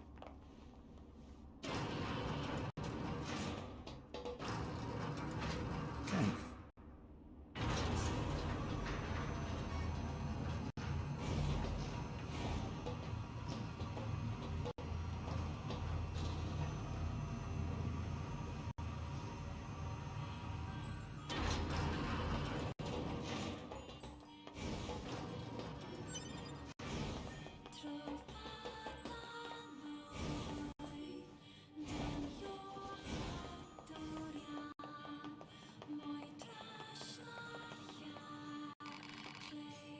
Game creator machine. Hey there, having fun? This place isn't exactly what I'd call fun.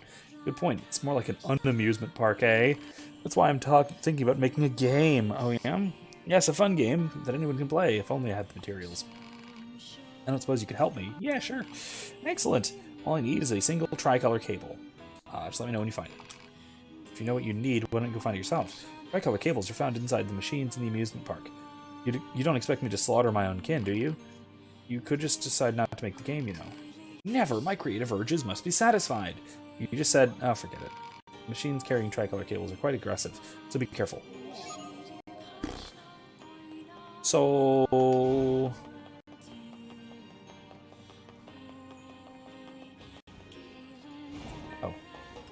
Does this mean I should just attack machines indiscriminately? Or... I assume not. Anybody have a device as to where I should go to do this? Because I actually don't know offhand, and I don't want to just start murdering machines.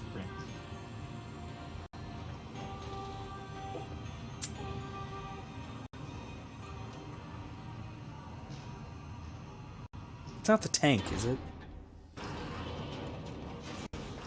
Because I like the tank. Copper ore.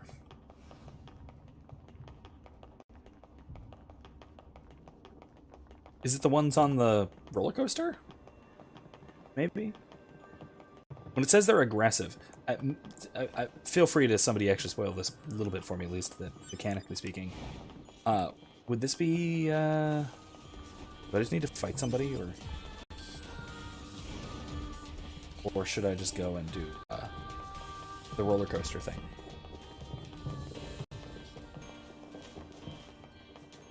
Unless somebody says otherwise, I'm gonna go do the roller coaster.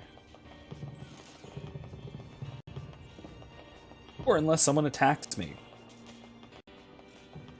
Meaning they're aggressive, you know.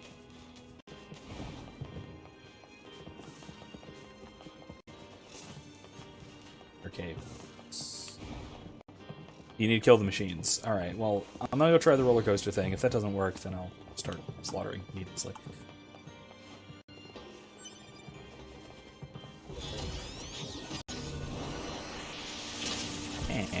Hey. Act.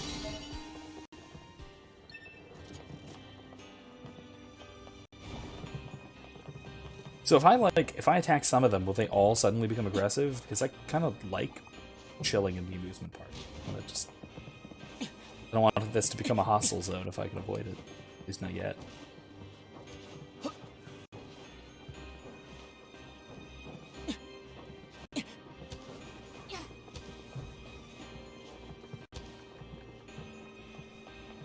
No, at the entrance. Oh.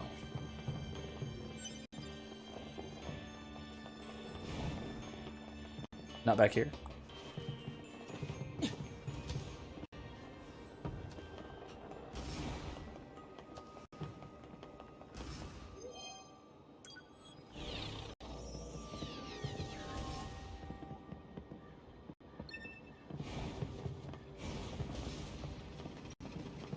A red spot map. Oh! Really? There's a spot on the map? Ain't I special?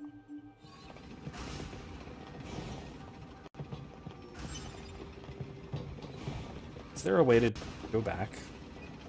There's gotta be red.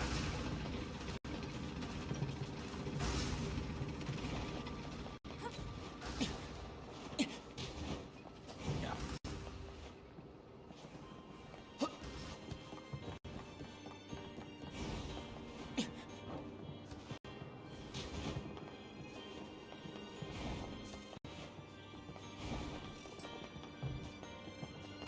Should have seen that.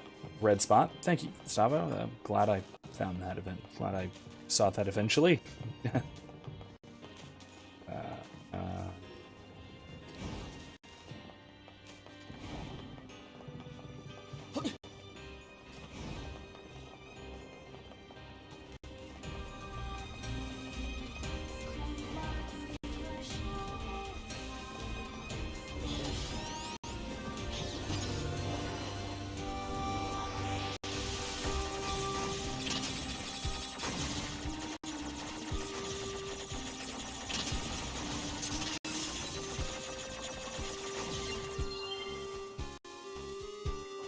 Subjugate.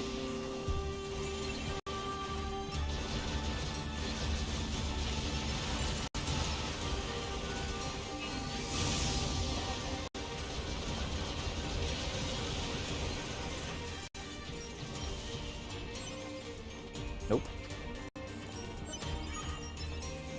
Requested material obtained. Oh, I got it. Cool. We're good. Bye. Wait, the other ones aren't mad? That's nice. Glad the others aren't mad.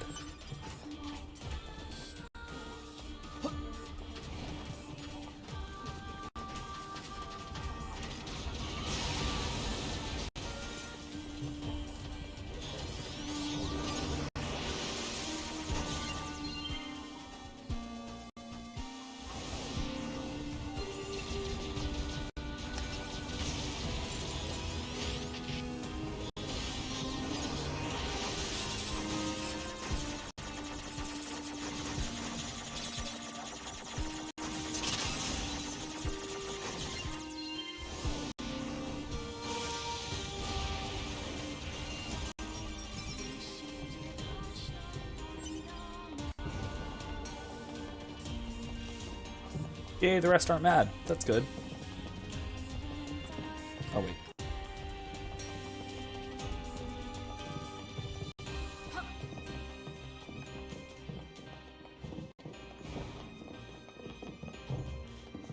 Wait, no. Didn't go this way. Let's go in the front.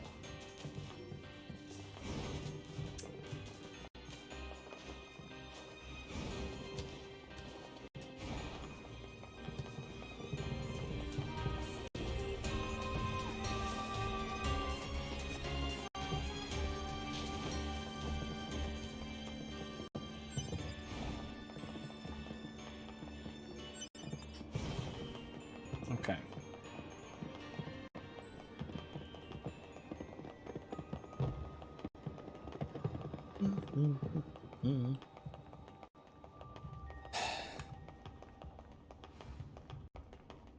At least the machines aren't that intelligent.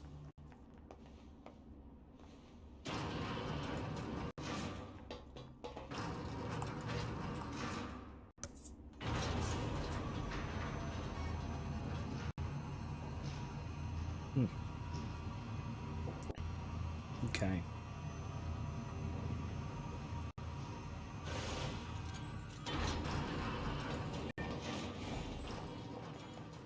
Let's go.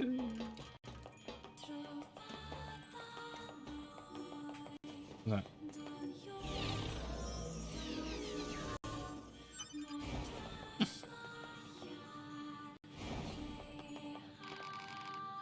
Color cable, I must have it. Excellent, now attached to this here. Success, the game's up.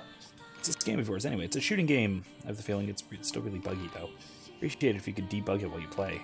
Like playing a game? I'm guessing this is a hacking thing. Yeah, basically. Oh gosh.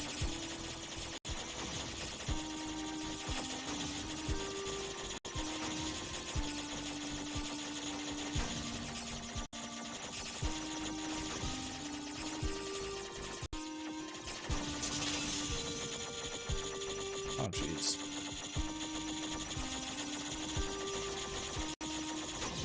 Got it.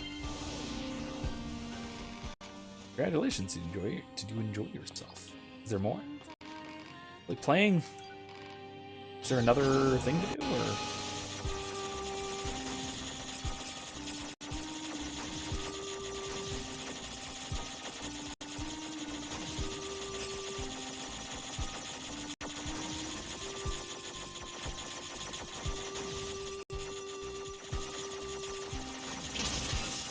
Yeah. Yeah. Oh, I screwed. Okay. Yeah. Ow.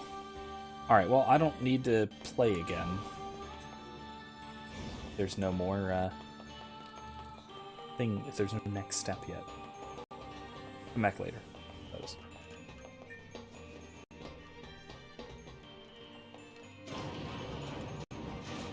Cool.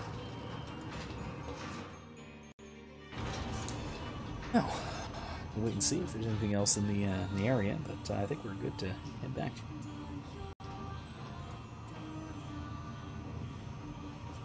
Probably.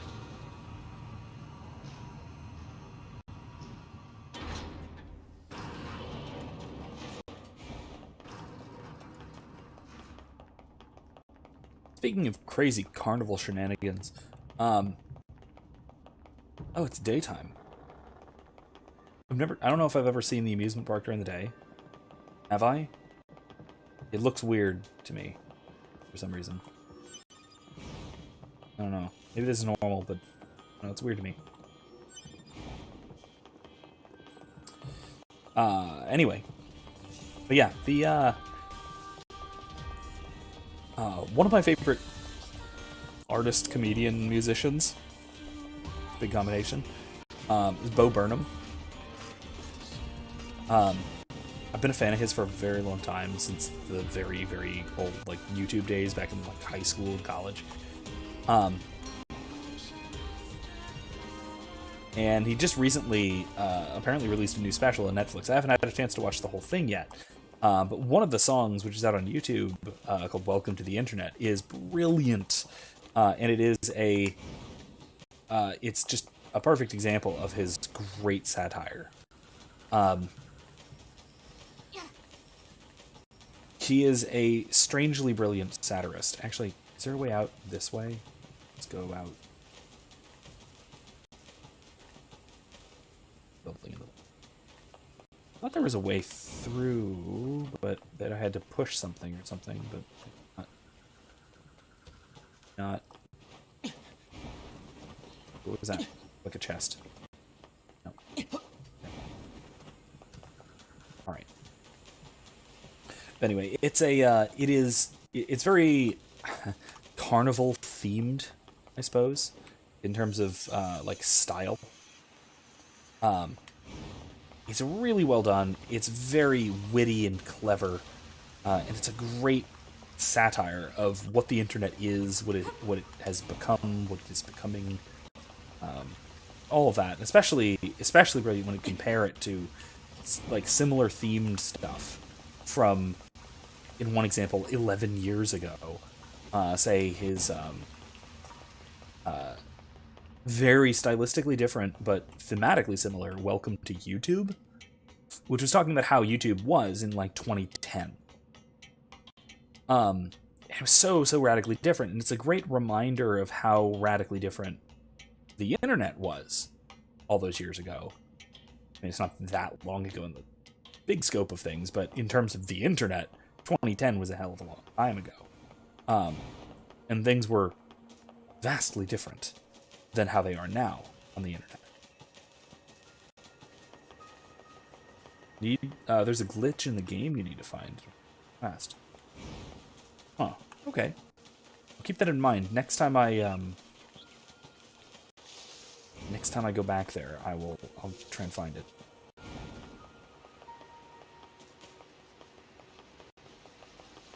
Huh. Interesting. Realize. Next time.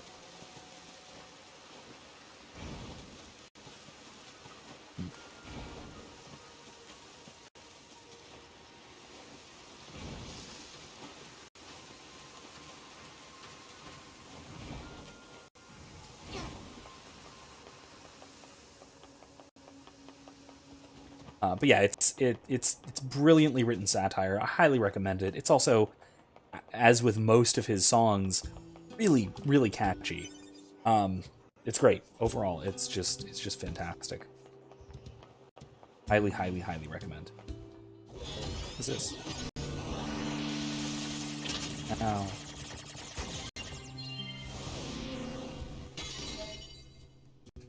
Four-O fists. Save real quick. Quick save real quick, as it were.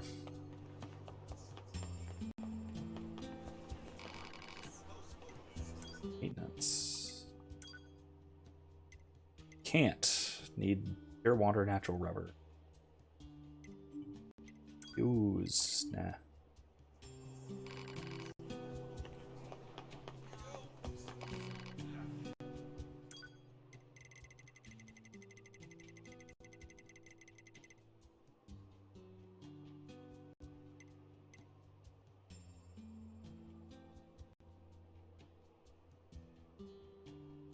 Interesting.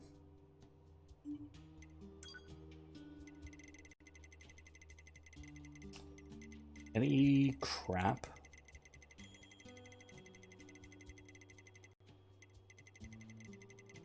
I'm just kind of going through and seeing if there's any, like, junk stuff that isn't for anything. I don't actually know if there is any such thing in this game. Alright. That doesn't look like it. Alright,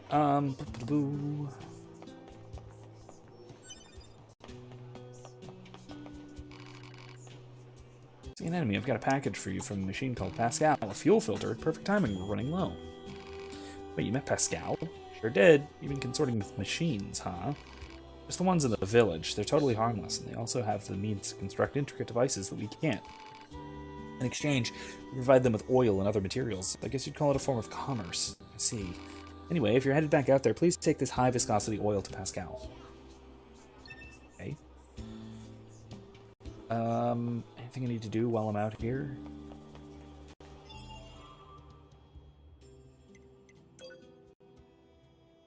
No.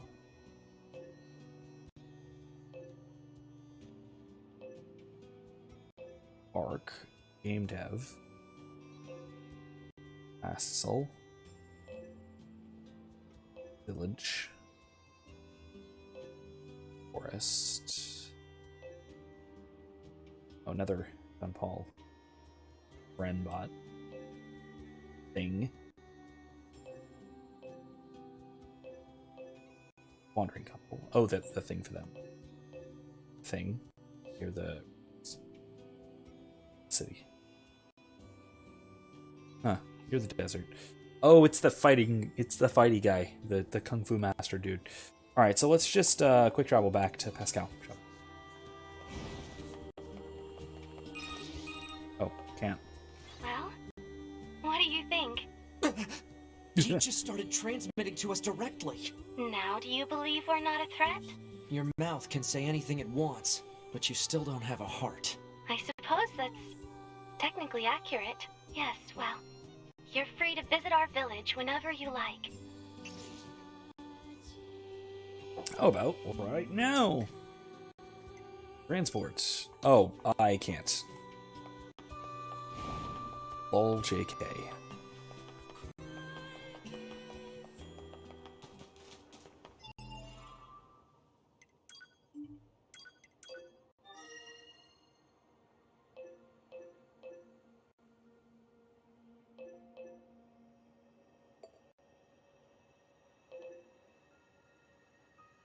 Is this a way through?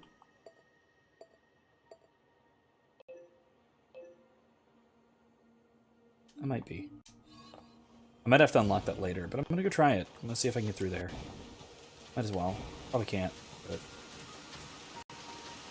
worth a try.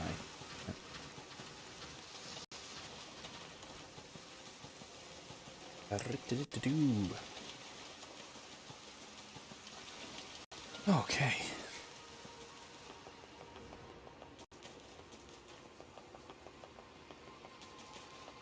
I would link something from Unus Annus, but like I said, one, I don't think it exists. If it does, it's a re-upload that won't last very long by design. Then beyond that, it completely defeats the point. It defeats the purpose entirely. The whole point of the thing was for it to go away. As much as I'd love to... Honestly, there's a lot of it I'd love to sort of go back and re-experience, but... Nope. Okay, I have to unlock this from the other way. I have to remember to do that thing, if possible. Make it much easier. Okay. I won't have to go through the damn sewer.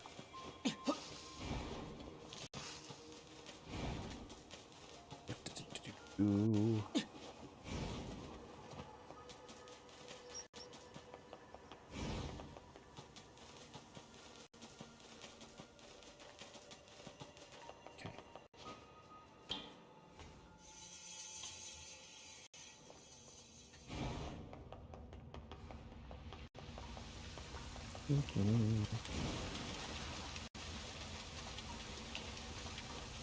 The flashing lights are throwing me off.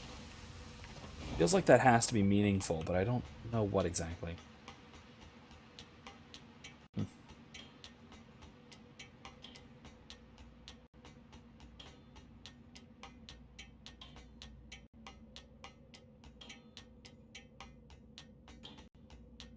Also, I feel like I've been having some good mixed drinks when I've been playing NieR. More so than Dragon Age. Dragon Age just feels better with, it just feels more right. Just a plain old beer or a plain old wine or that. Compared to tonight, I've got a, tonight I have a Rob Roy. Last week, I think I had a Hemingway Daiquiri. Might have been last week, might have been the week before, but... Had a blueberry wine. Things like that. All sorts of different, relatively fancier stuff, which is kind of, I don't know, it just seems fitting for a game like this. Can't just go up there, can I? Yeah. Have to go the annoyingly long way. Hooray!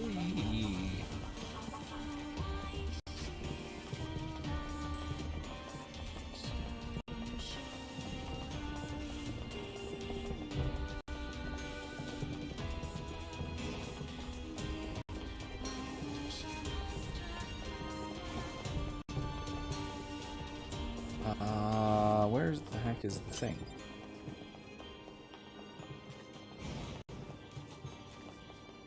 Is it here? Maybe? Yeah, there it is.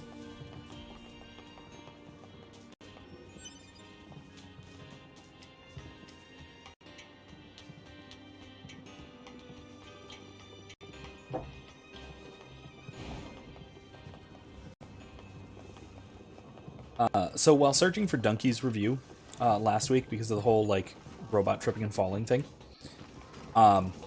which to be fair was hilarious, I'm often deeply annoyed by Donkey, but as much as he tends to miss, sometimes he really has a good hit.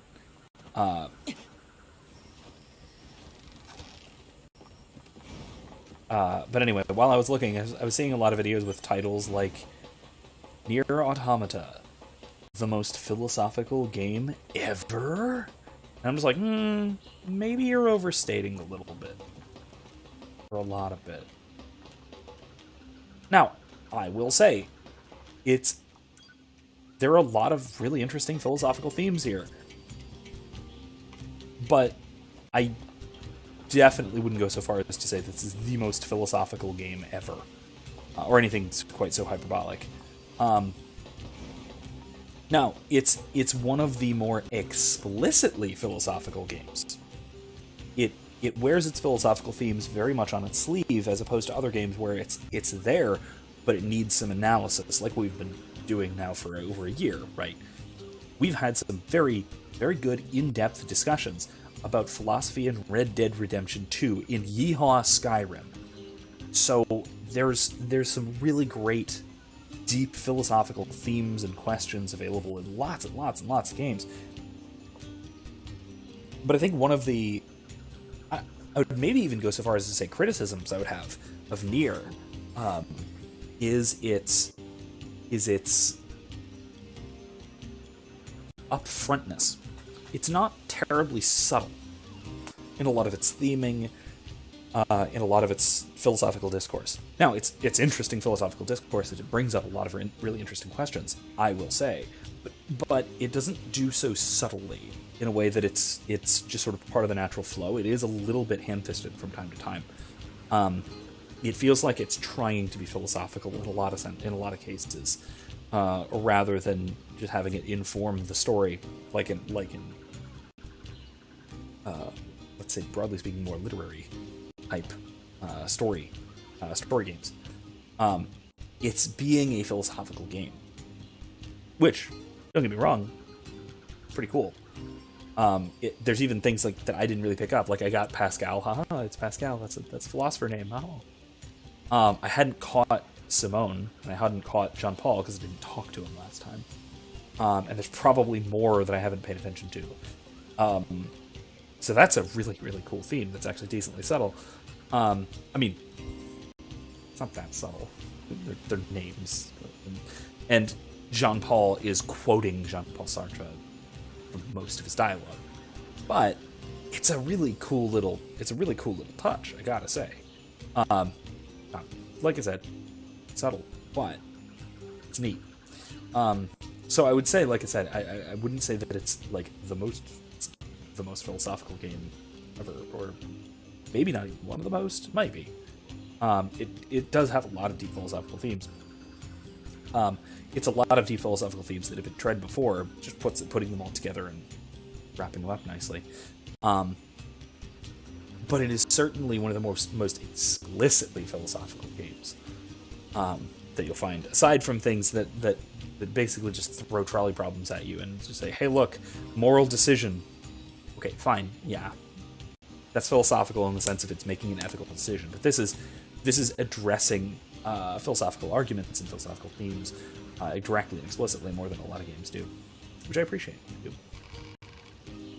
Oh, you brought me some high viscosity oil. Nemone is just so kind and understanding. Only all androids and machines could live together in peace like this. Never gonna happen. Okay, Nines. I guess not. I'd appreciate it if you could help out some of the other machines as well, though. After all, the only way to understand someone is to get to know them. Isn't that right? Fair enough.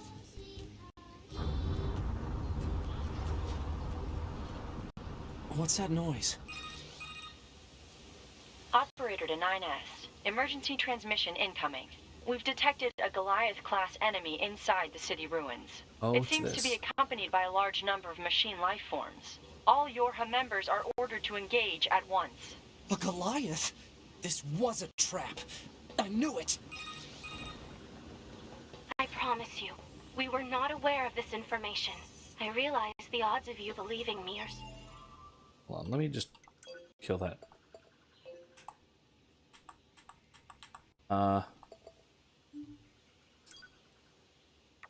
There. Strikingly low, but I hope you will nonetheless. We'll sort it out later. Let's go.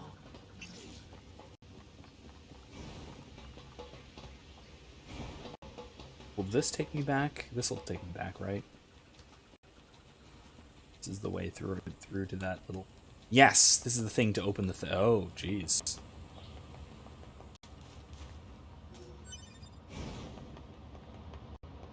Cool. Operator 210 here. Do you read me? Operator to 9S. I have bad news and I have good news. Bad first. We've confirmed the presence of 2 Goliath-class heavy weapon enemies. 2 of them? Now, the good news. We've used your previous Goliath combat data to analyze the enemy, and it seems we have identified a weakness. Command has modified a firing unit based on this new intel. It's been installed on a pair of flight units that are heading your way. That's your R&D for you. Check your map data.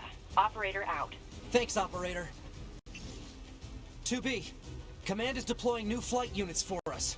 They just sent the coordinates, so let's get going. On it. Okay. So light units. Another boss fight to see from another angle. This one was pretty straightforward with both 2B and 9S just kind of shooting at him. I'm wondering as to how different this will be. Back. It's like bombs or something. I hear it. I think.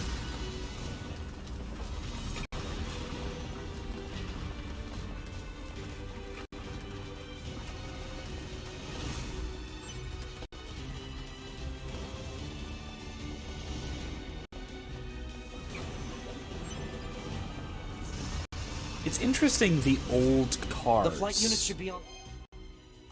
That never really struck me before. It'll be dangerous, but we're not That the going anywhere cars- unless we pass through that Goliath's legs. We should be careful. The cars in the old city, the destroyed human cars, are very old.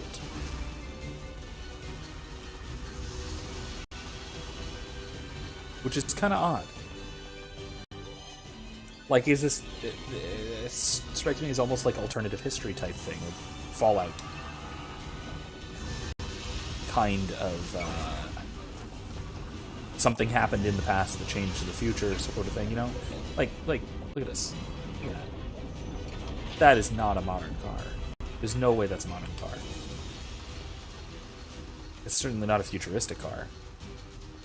You'd even say, oh, well, maybe it looks like it's classic, but it's newer or something. That seems super implausible.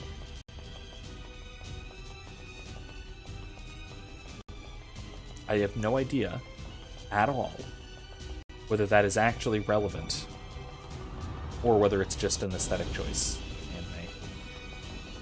Anime aesthetic type thing.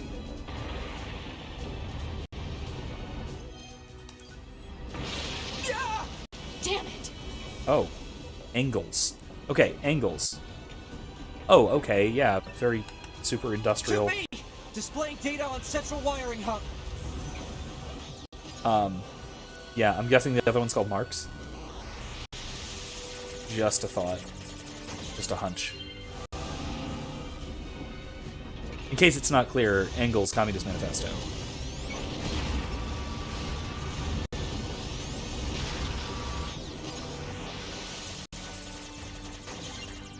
I'm pretty sure that's what it's referring to.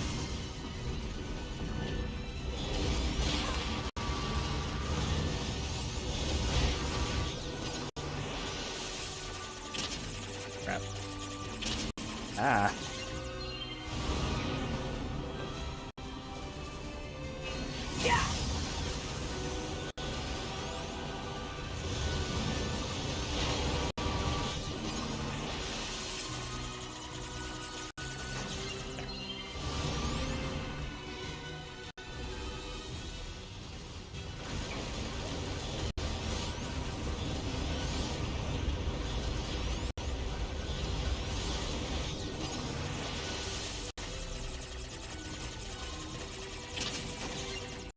But yeah, hyper-industrial giant factory machine. Yeah, that seems rather Marxian.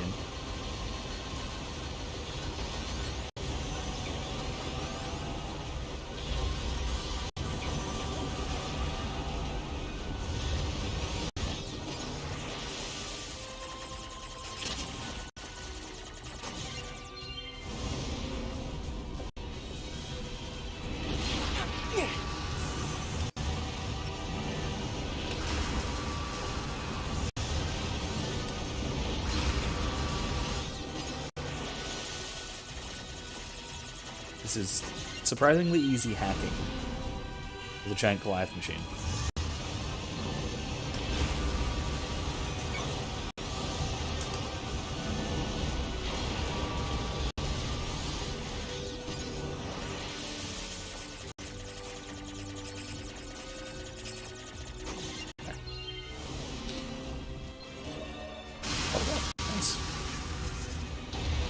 Let's get to those flight units while we can. I don't expect that we killed it. Enemy anti-air defenses are on patrol at higher altitudes. A low altitude approach is recommended. Got it, thanks. Right, let's do it.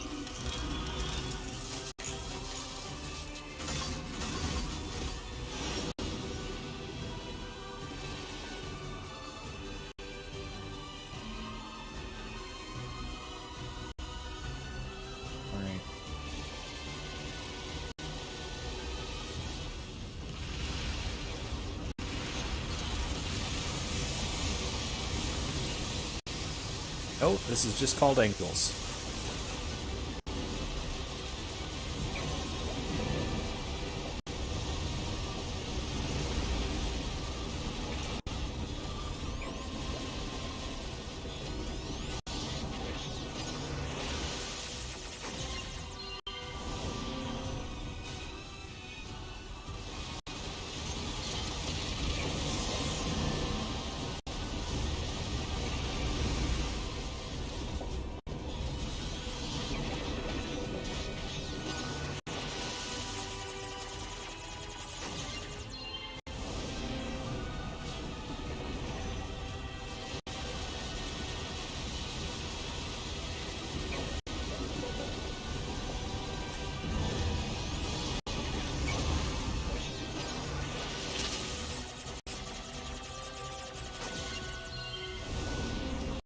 Is that it? Looks like it. Yeah. There we go. All for that one. So are they both called angles? I didn't catch that. Or was that the same one, or was it Target both of the two enemies different offline. ones? That should do it for the Goliaths. Look out! It's recharging! Balls.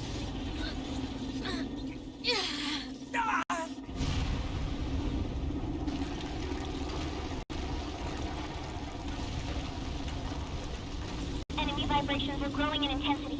It's resonating in tandem with the area beneath the combat zone.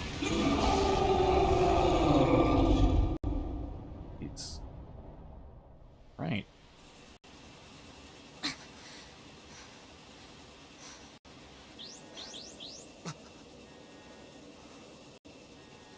What the... Unbelievable. The aliens who haven't revealed themselves in hundreds of years were hiding underground?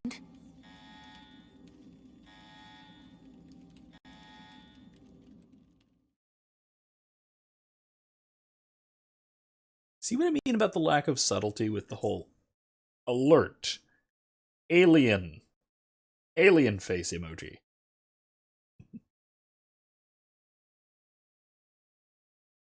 I poke fun at it. I don't dislike it. I get it. It is super over the top. I usually have no problem with that. This is no exception. I really have no problem with wildly over the top ham.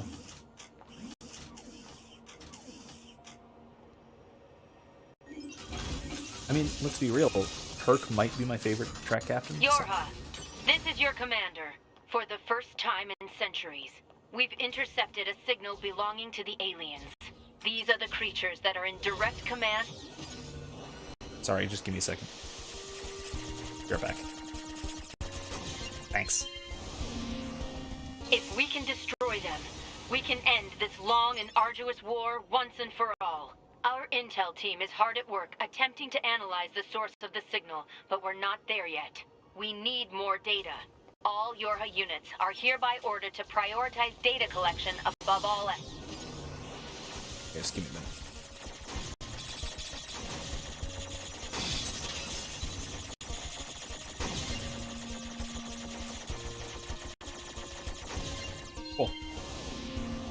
We chance slipped through our fingers. Glory to mankind.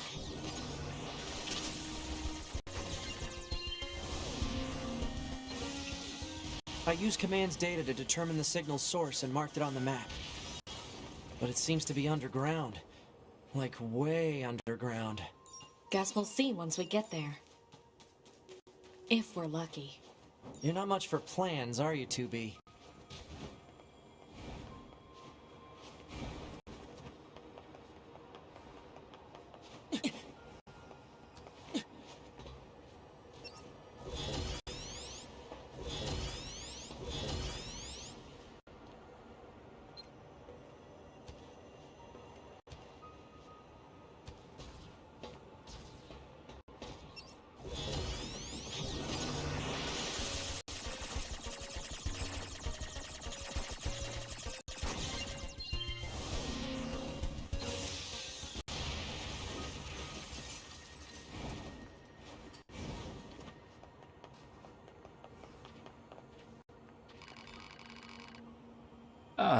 Welcome back.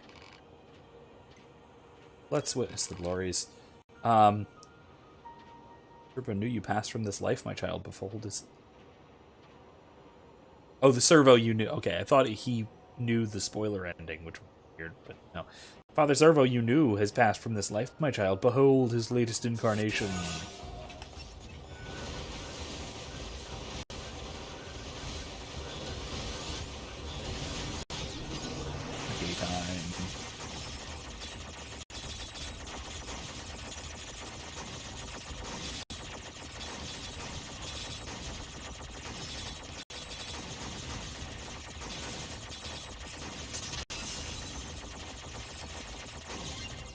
Okay, cool. Got him. No more! Father Servo yields! Wait, that's it, really? What do you want more time? More weird junk? Business already? My.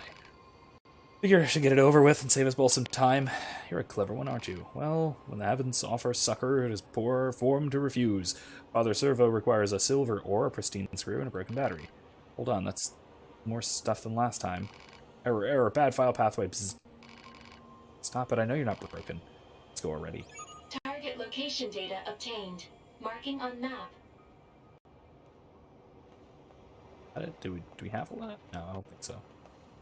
Oh god, not one of those. I hate those stupid things. Yeah, but... Where are we? Right here?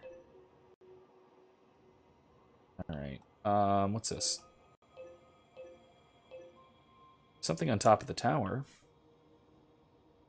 Check that out. What's this? Our destination. Something there. Yeah, let's check this out on the top of the tower. I'm gonna do a bunch of side questy things before I go down and meet aliens. I don't know if I need scare quotes there, honestly. Again, I don't fully understand the world enough to know whether I need scare quotes for that, so maybe I do. Hack. Bad. Oh, this is very bad. I'm gonna screw die.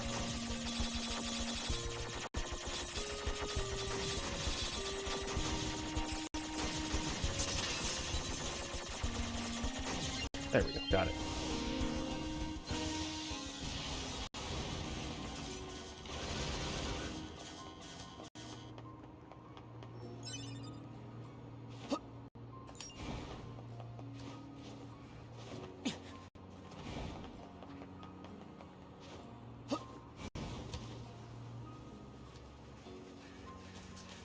2B, we picked up the signal under the caved-in area.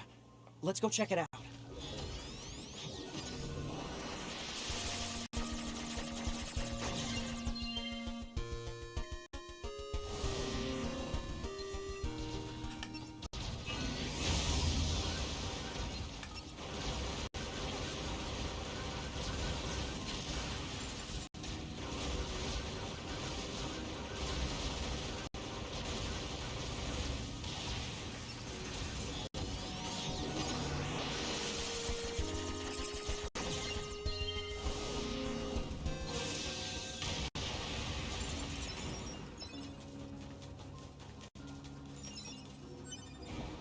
Alright. Up, up, up we go.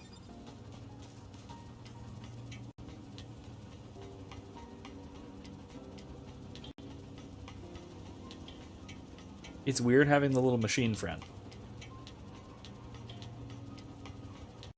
It's kind of really weird. But alright.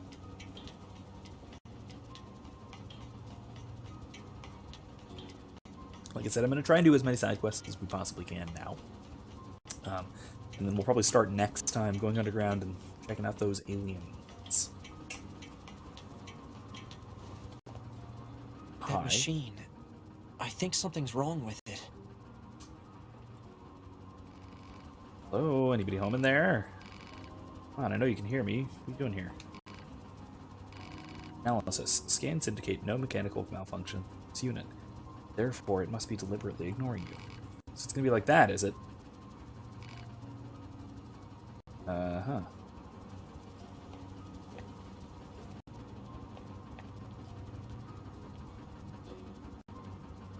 And climb faster with the dodge button? I need to try that. I'm gonna try hacking it and see what happens.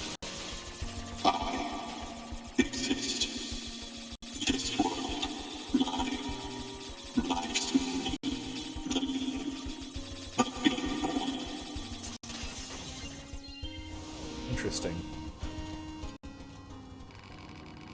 That voice couldn't have been that machine's thoughts, right? Was it Sirius trying to figure out the meaning of its existence? Negative. Machine life forms do not possess such thought routines. Yeah, but...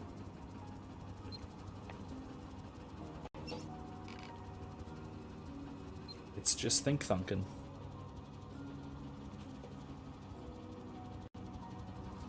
Interesting. Alright, well... where to?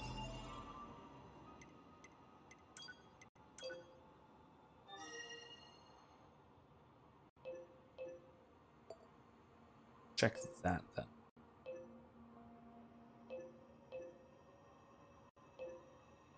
I don't go across. Here. Over there. Factory. That'll be good for tonight. Should do. Maybe we'll need some more side quests to do that, but we'll see.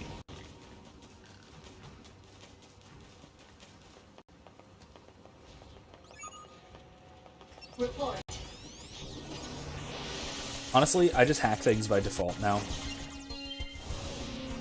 Gestapo, I really hope that's not, like, a terrible mistake.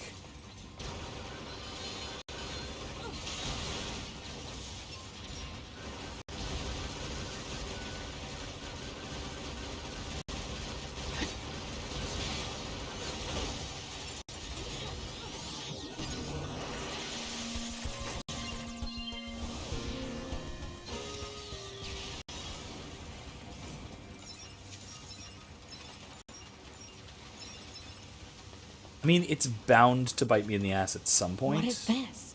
Analysis. It is a haven caused by the collapse of an open space underground. Why is there such a huge cavern beneath the city? I don't want to go down there yet, so I'm gonna go somewhere else first. Yeah, up there. Go up there. What is that? Oh, it's up. Wait, what? It's up there, up there. Oh boy. This is gonna be an interesting beach. Here? Maybe?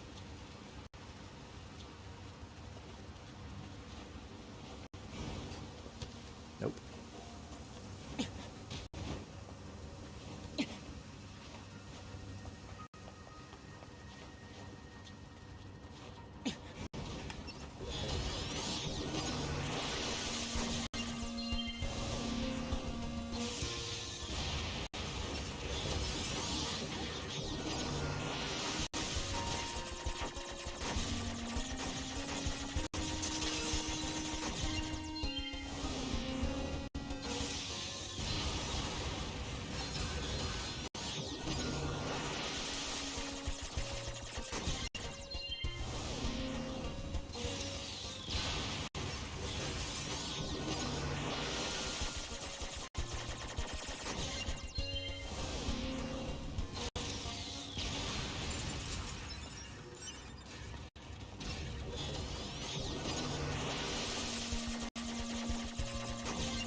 Yep. Okay, this is definitely easier than real combat.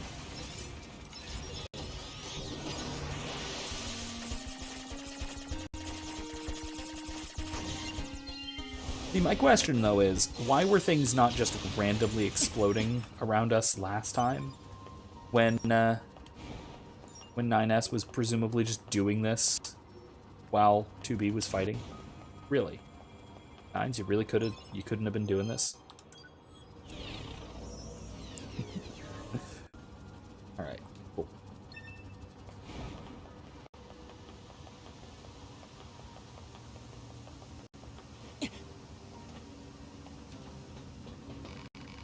There, buddy, you listening?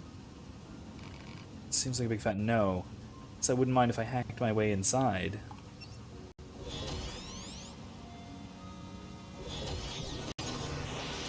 Jeez. To exist, I must be strong. Really destroy life will not need approval. But if so, what gives a lead to the world? It is painful. So painful. Huh. Okay, what the hell was that? It's in pain because it can't find value in its own existence. It wants to know why it's here, why it exists. What about me? Why am I here? Why do I... Alert! Hacking has resulted in an alignment of synaptic transmissions. Oh, right, sorry, I just... Better be more careful next time. I'd better be more careful next time. Huh. That's a little foreshadowing of when he gets sort of taken over next time near the end. Oh right, this is probably that parade, isn't it? Is this the parade? Let's go see about that.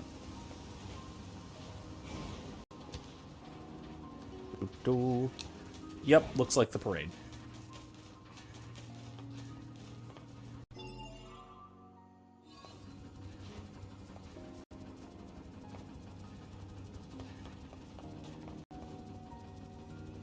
Why can't I?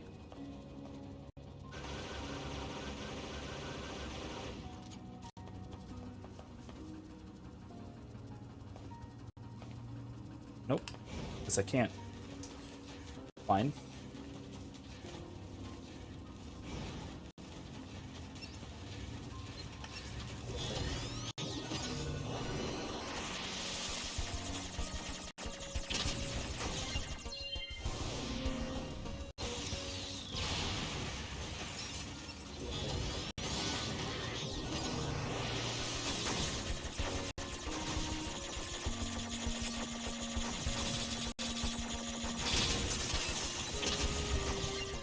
Oof, that's close.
That looks to be something up, so let's do that.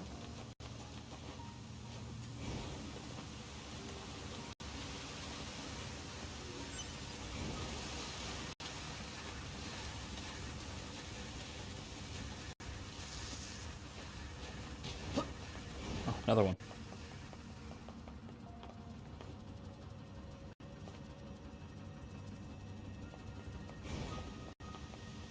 Is it because I'm in combat, or why won't it let me talk to it?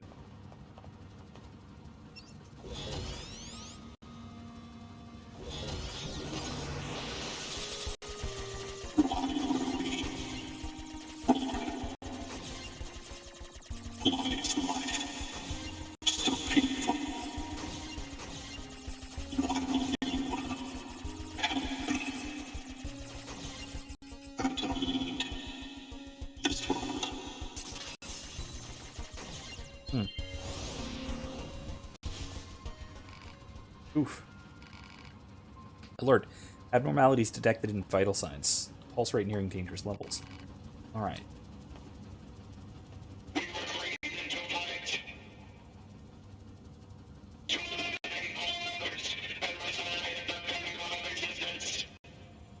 Interesting.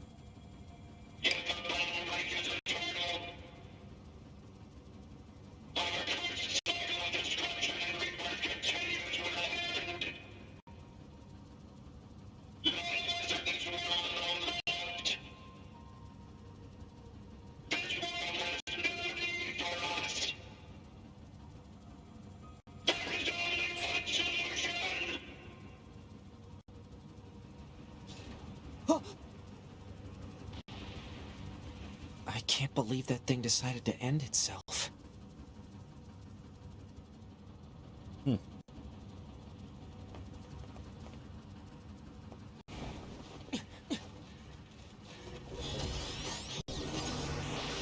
Very absurdist. Albert Camus. The only real philosophical question is whether or not to commit suicide, according to Camus.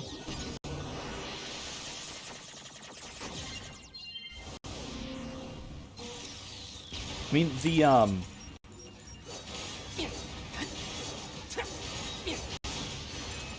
it becomes especially interesting and maybe disanalogous, or maybe even more analogous,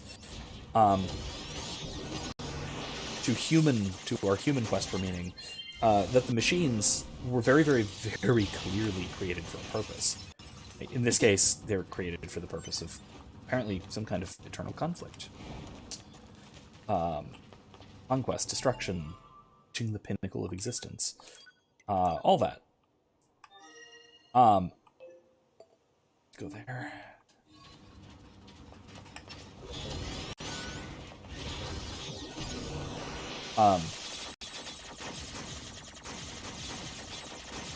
It becomes more interesting to ask if you have a clear and obvious purpose for your existence.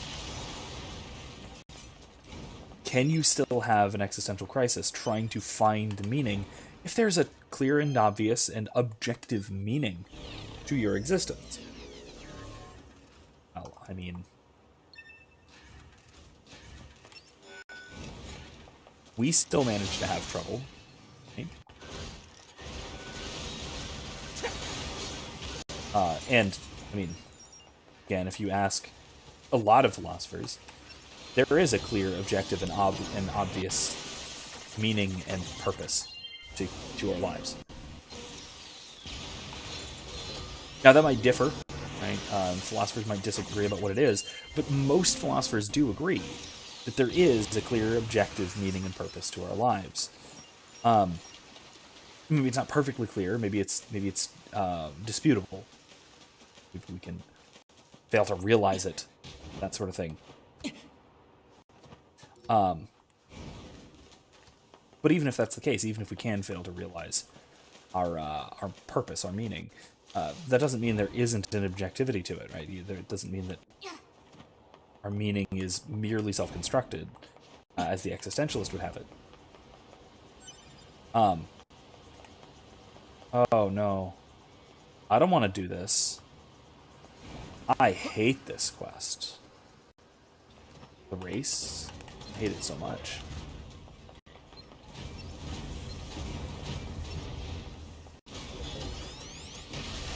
Ooh, I got zapped pretty bad there.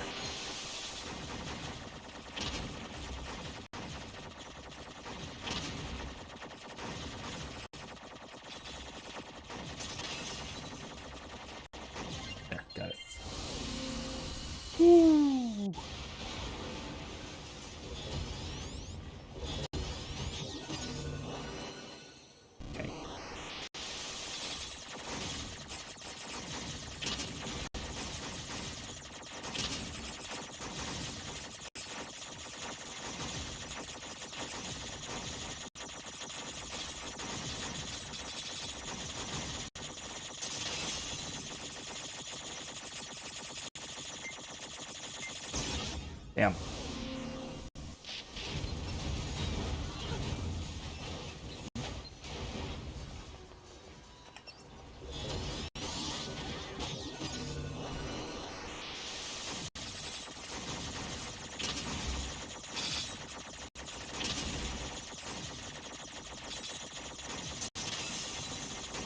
There we go.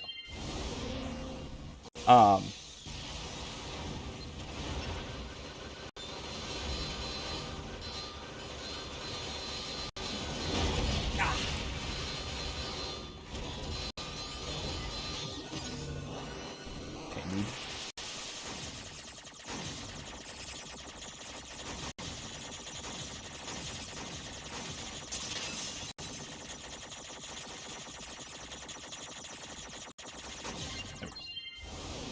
Okay. Boom.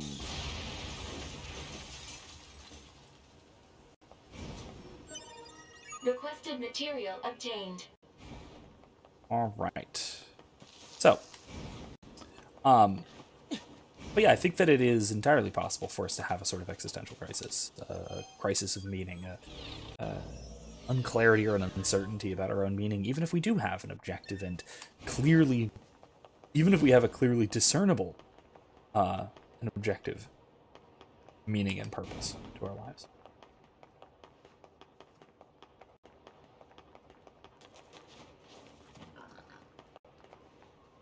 Where did we go? Here? Oh, who are you? You have a broken pod. Ow, you're with the resistance, right? Are you okay?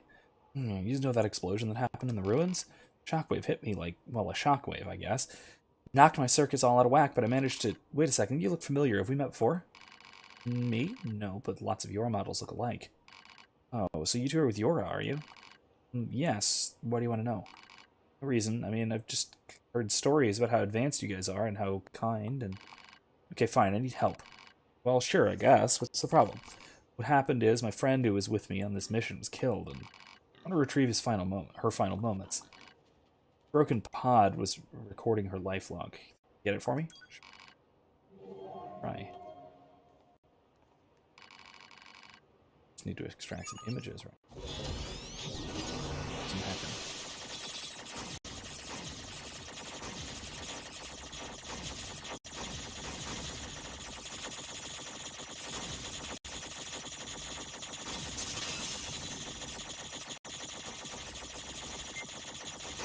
Got it.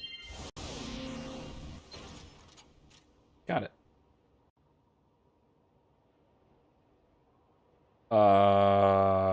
What? It's the last entry contained in the life log. Could be wrong, but it looked like two resistance members fighting each other. So my friend was killed by the resistance, by one of her own? Easy, we haven't finished recording the data. Won't be able to until... Won't be complete. Jeez. We dig into the deeper layer, and... No, that's enough. I don't need to know any more. The person in the red hood killed my friend. She's gonna pay for it. You sure? I can't...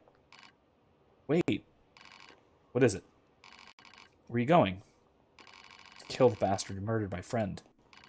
Slow down, alright? You need more data about what happened. Besides, it's dangerous. The killer could be watching you right now for all we know. Fine then, what do you think I should do? Let me ask around the resistance camp before you go running off. Can't be that many people in red hoods after all. Someone must know something. Alright, I can wait for a little bit. Hey, and thanks. I bet it was her. I'm just guessing that that's the twist. That it was her all along. She's the one who killed her friend.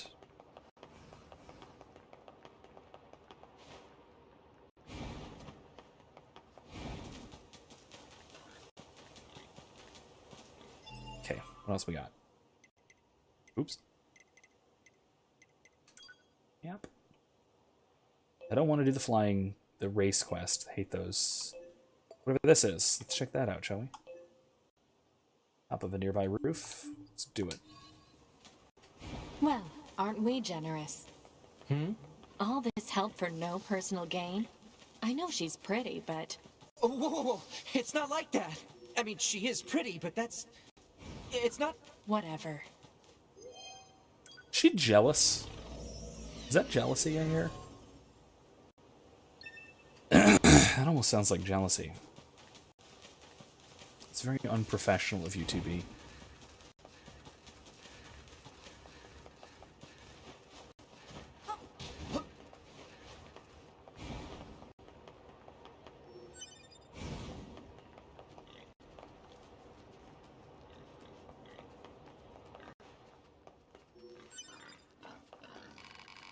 You're all right? Look, I know this is a bit out of the blue, but can you help me? It's something of an emergency on my hands. It seems that some machine life forms have stolen several plug-in chips from classified data. If they realize what they have, we're going to be in big trouble. You have to help get it back. Sure. Thanks. I have to track down a total of 3 plug-in chips. I'll go ahead and send the signal code so you can track them. They're all located somewhere in the city, so hopefully it won't take too long. Okay, then. Confidential intel. Not this, is it? Amnesia. Robot Dojo.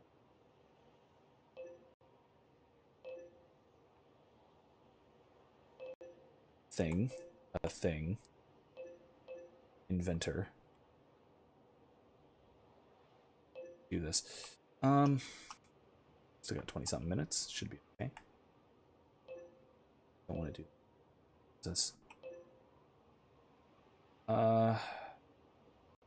Yeah, it's outside the factory, I think. So let's go and check that out, shall we? Right here. Alert. Signal code detected for missing plug-in chip. Marking approximate location on map.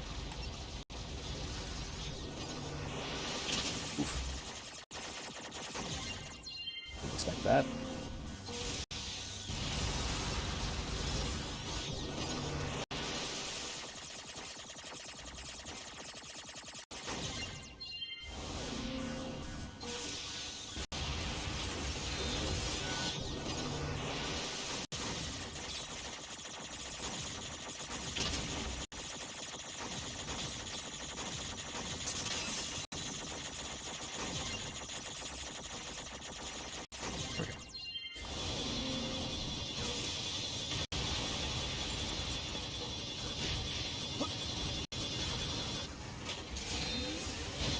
Yeah.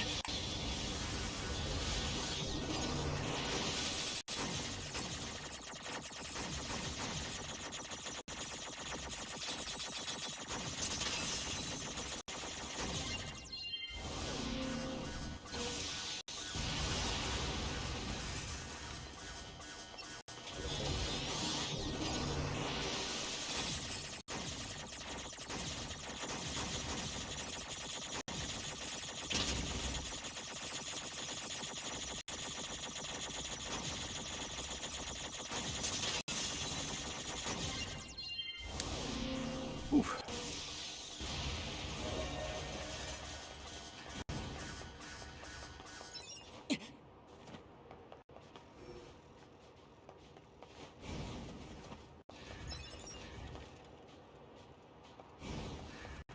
Okay, back to the factory for now.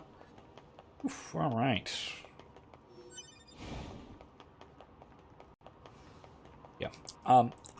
Again, it's one certainly can have a crisis of meaning and a crisis of purpose. Even if one's purpose is perfectly clear, even if, like the machine, one knows that one's purpose is perfectly clear. Now, it's easy to say, well, you can have an existentialist who just makes the mistake of thinking that life is intrinsically meaningless, and so that they have to assign meaning to it arbitrarily or whatever. Fine, that's the easy way. The more interesting case is where you have meaning, you know you have meaning and purpose and all that. But you still have a crisis because the meaning is you have to sort of question whether you are following it authentically, whether you're really following it because you ought to, or because you want to, or because why. All of these questions still lay open, right? All of the existential questions, if you want, still lay open to the essentialist, the person who thinks that essence precedes existence, contra Sartre. Like I do, for example.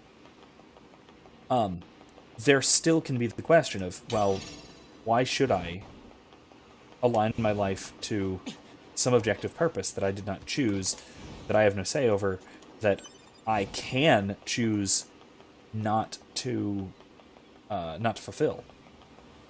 I'm perfectly capable of not fulfilling my purpose. Purposes, whatever they might be. All of that's totally coherent. So I have the choice in the matter. Why should I make it? Well, the question, rightly speaking, answers itself, but the question's still there, right? You should, because it's who you are. To do otherwise is to fail to be you. Right? It's to fail to be human properly. I mean, this is the kind of thing that natural law ethics really addresses.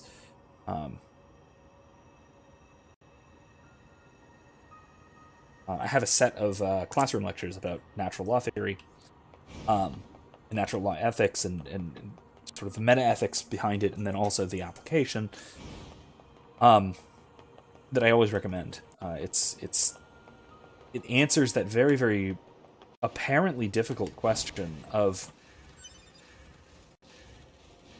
why should I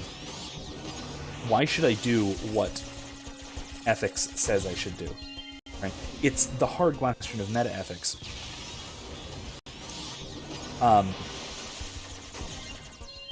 It's the grounding problem. Philosophically, it's referred to as the grounding problem. And a lot of modern philosophers, and I mean modern in the precise sense, right? Post-Enlightenment types, are really troubled by the grounding problem. How do we ground meta-ethics? Like, why do ethics matter? Why ought I to do anything that I ought to do? What grounds normativity, oughtness? And there are various answers to this question, like naive divine command theory, right? I ought to do what I ought to do because God says I ought to do it, and that's all there is. Done. What is happening down here? That's weird.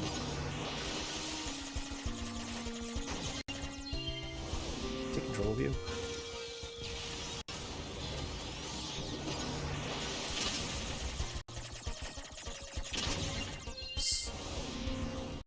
But the natural law answer is much, much more sophisticated. Essentially saying that it's simpler as well, honestly, but the short answer is because you are the sort of thing for whom doing this ethical action constitutes flourishing. This is what it is to be human, and you want to be good at being human because you are human, and you want to be good at it. Ethics is analogous to skill, following Aristotle. Right? Virtue just means excellence. Means being good at. It's the same context as your excellence or your virtue in playing a sport or playing a game. Right? If I'm good at these hacking mini games in the same sense, well, maybe not to the same extent, right? Because I'm not all that great.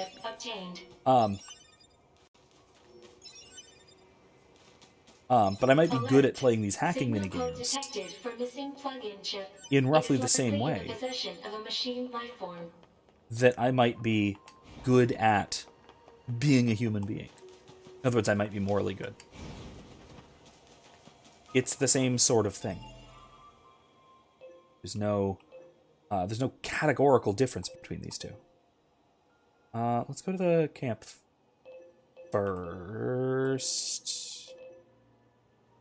Yeah,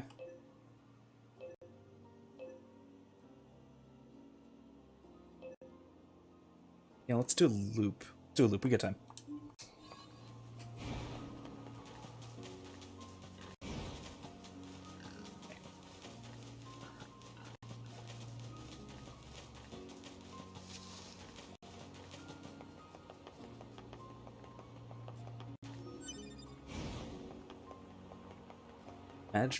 imaginary number says machines are fighting, but fight itself isn't an ultimate purpose. It's just a tool to something else, and so on and so on. Now, I would be a little cautious on saying and so on and so on. Right? You can have an what Heidegger, another existentialist, would call an ultimate for the sake of which. That why are we doing so? Why are we doing this? Why are we doing that? Can bottom out, in a sense, right? So you can get to an ultimate end of like, why am I doing this? Well, there could be an ultimate purpose that your sort of quest for meaning ends with. Ah, crap! Let's read that.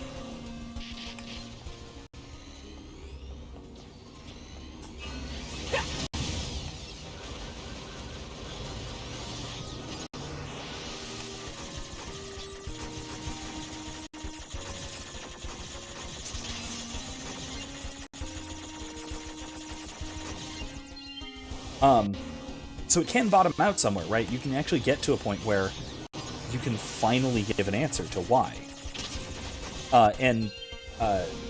Typically, I mean, it really depends on exactly what that is, right?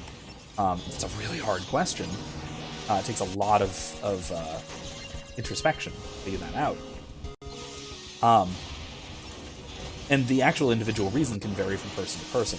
Now, what it should be might not vary, or might. But it might not vary from person to person. That might be just sort of an objective. What ought to be your ultimate for the sake of which. But you're right, fighting is... right, fighting can't be an ultimate for the sake of which.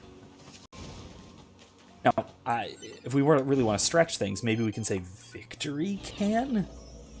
But victory over whom and... for what is still a meaningful question. We can and we should still ask, why fight?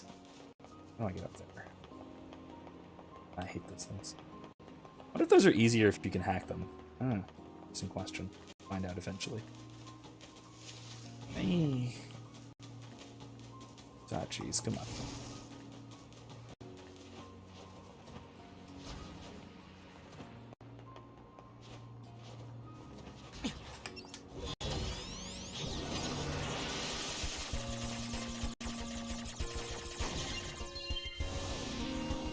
Gustavo says they were created to fulfill that purpose, and that really does give a pretty objective meaning and purpose, right?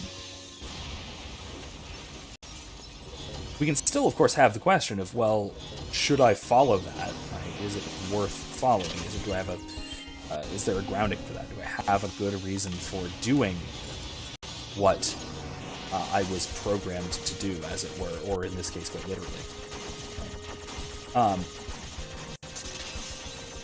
And that's a more open question, and that's the kind of question that drives, this particular machine to not live, so to speak. The specifications of this plug-in chip are unusual. So, this chip is a model used exclusively by Yorha units. There is no reason for a non-Yorha android to possess it. A Yorha-only chip, huh? Huh. Well, okay then.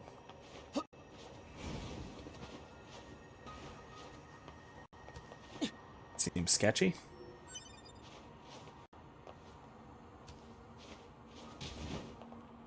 Alright, where to now? Back up skyscraper. Let's see. Oops. Save. Maybe this guy. We are Robo Dojo. Other who's it's.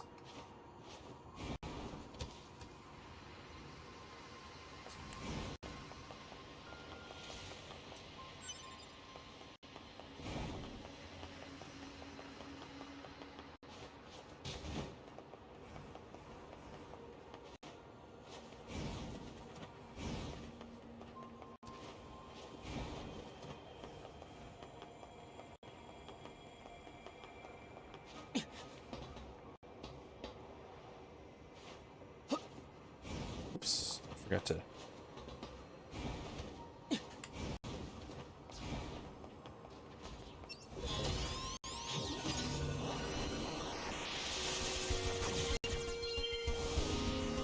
Savo says, I think once they gained consciousness, they realized that they don't have to fight, especially if their creators are already dead.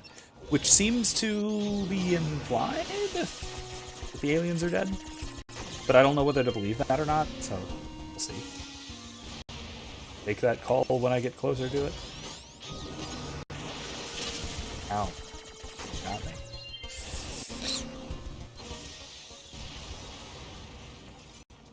All this talk of existentialism is getting me Zizek nose. If you get the reference, then here's. If you don't, Slavoj Žižek is a... where's he from? He's an Eastern European philosopher who does a lot of cocaine. So he sniffs a lot. By contrast, whiskey clears my sinuses. Anyway. Yes, I have the items. Okay. We'll be so powerful. Okay, see you next time.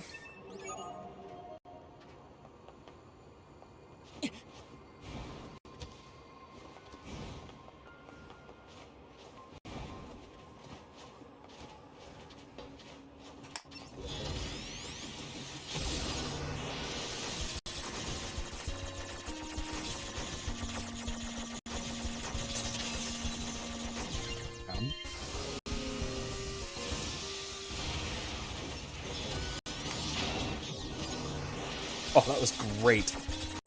I'm kind of proud of that dodge.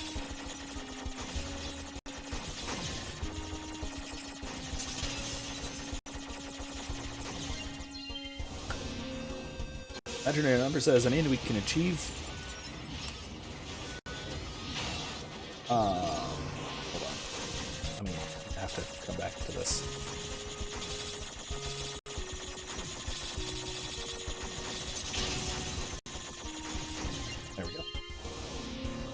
I mean, we can achieve something using this tool, fighting, but what we've achieved ain't the end in any way.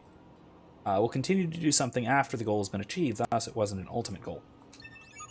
Right. It fundamentally can't be an ultimate goal. It is necessarily only an extrinsic good. Be on the lookout for a missing Yorha in the city ruins. This unit was in possession of several plug-in chips that contain classified information. I need you to seek out whatever intel you can regarding their current whereabouts and status. Understood. Is this the 2A quest that I missed? Data, huh?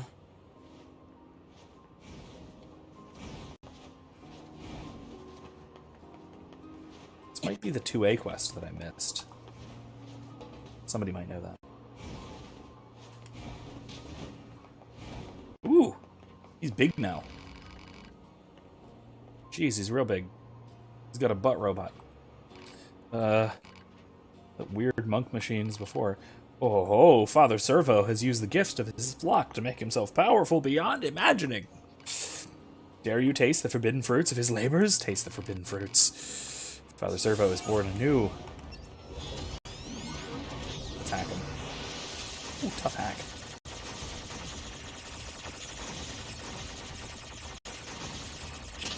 Owie. I'm an idiot. Got it. We're good. Good! Did I beat him? Oh, no, I didn't. Let's do it again.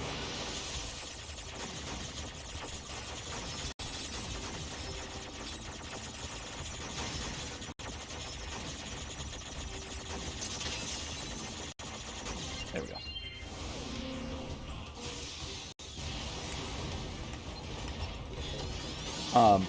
I need to remember to write this down because I'm in the middle of hacking and I can't exactly look up at the moment. But I need to. Oh crap! I have a video on intrinsic versus extrinsic goods. Darn. And this in particular is in the context of Plato, who makes the distinction very, very well in the Republic. It's easier. Oh no! I say this one's easier right as I get shot. I'm dumb. Dumb dummy. There we go.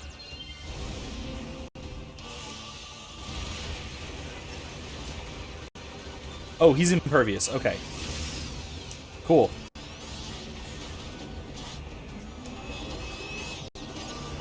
Like, I gotta hack him.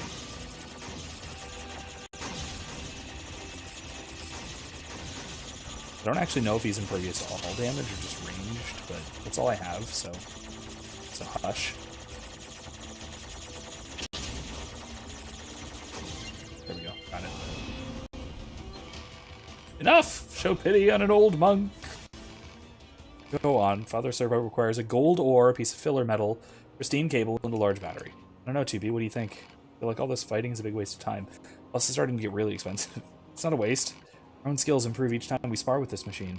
Such wisdom, with 1,000 blessings of a random and unspecified god rain upon you. Target location data obtained. Marking on map. Alright, let's see where we gotta go. Got 5 minutes. I think we can do it. Hey. In case we can't, let's quick save. Yeah, we're not gonna have time to go over there and do that. It's fine.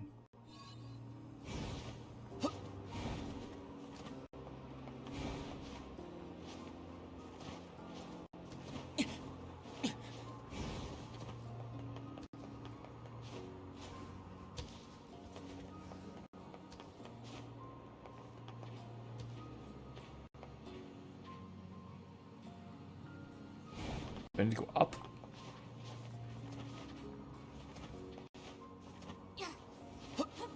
Looks like it. Do I have to climb this friggin' tree? Ow.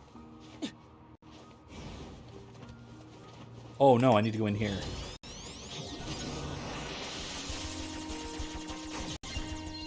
Okay. Subjugate.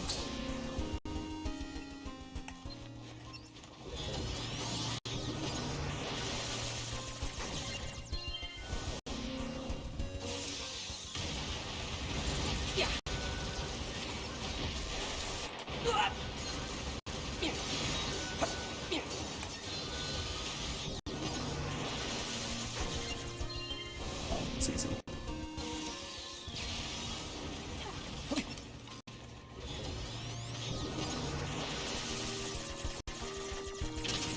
Ow. Alright.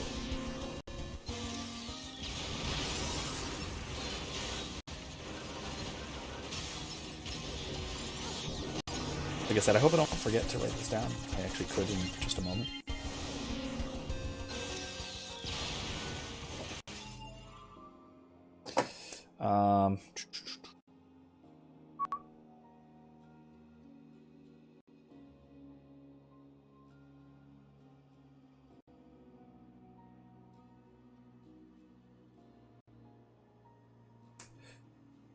But part of Plato's point, right, and part of what, even part of the existentialist point, and part of Heidegger's point, and part of a lot of these folks' point here is that any good which is ultimate, any goal which is ultimate, will have to be something which is good for its own sake, and not merely for some further purpose, right? And conflict, or even what you might obtain, most of what you might obtain through conflict, right? So anything having to do with power, anything having to do with power or money or whatever, resources, are themselves just further extrinsic goods. So what you need is something that is intrinsically good, something that it would be good to have even if nothing good came from it. Even if you couldn't get anything out of it, it would be still good to have. Plato's go-to list are among, he just kind of says among others, things like harmless pleasure. Oh, crap. I didn't mean to come down here. Really didn't mean to come down here. Ooh, I'm stuck. Oh, no.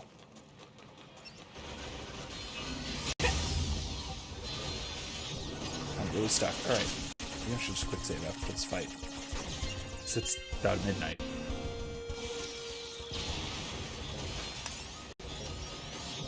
Right?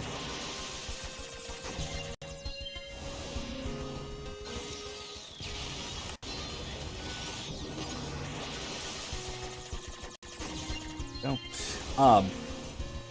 But if there is an ultimate end good, an ultimate for the sake of which, or an ultimate intrinsic good, it must be purely intrinsic. It can't be something that is good for the sake of something else, because then it'll be for that thing, right? Not for its own sake. It won't be ultimate. It'll be intermediate. Now, it could be both. Plato especially talks about a lot of goods which are both intrinsic and extrinsic. They're good in themselves, plus they get you things. Oh, that was weird.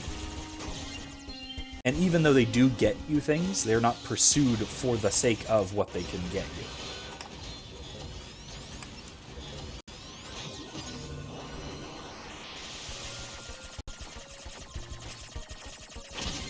He says justice is a good likeness. Knowledge is fine. It's just good to know things, just for its own sake, purely for its own sake. But then also knowledge lets you do things. Knowledge is still power, as the more modern saying goes. That is in fact still the case. Plato isn't going to deny that. It's just that that's not why you pursue knowledge, because that is merely extrinsic. There are also intrinsic goods present there. There's also something intrinsic about it. All right, let's turn this in. Let's hand him over. Thank you. I know this isn't much. Please take it. Some things. Ooh, I obtained a new pod program. I can trust you guys. Next time we meet, I'll be sure to introduce you to my family. Oh, nice. Was I supposed to report that to Yora instead? I don't know. Regardless. Let's call it a night. So, with that, thank you all so much for joining me. Thank you all so much for joining me as we continue through here. Next time, we're going to pick up where we left off. We're going to go into this underground thing and find us some aliens, or at least their ruins. See what more we find out from 9S's perspective, because we've been finding out a lot more about these machines. So I look forward to what we find out about the aliens, see if there's more to learn there. This should be a lot of fun. I'm having a great time with this, so I'm looking forward to continuing next Monday. So please do join me again. If you're not subscribed, please do. If you haven't seen my latest video, which is again, just an ebook reading. It's not my own material, but it's something that I contributed to.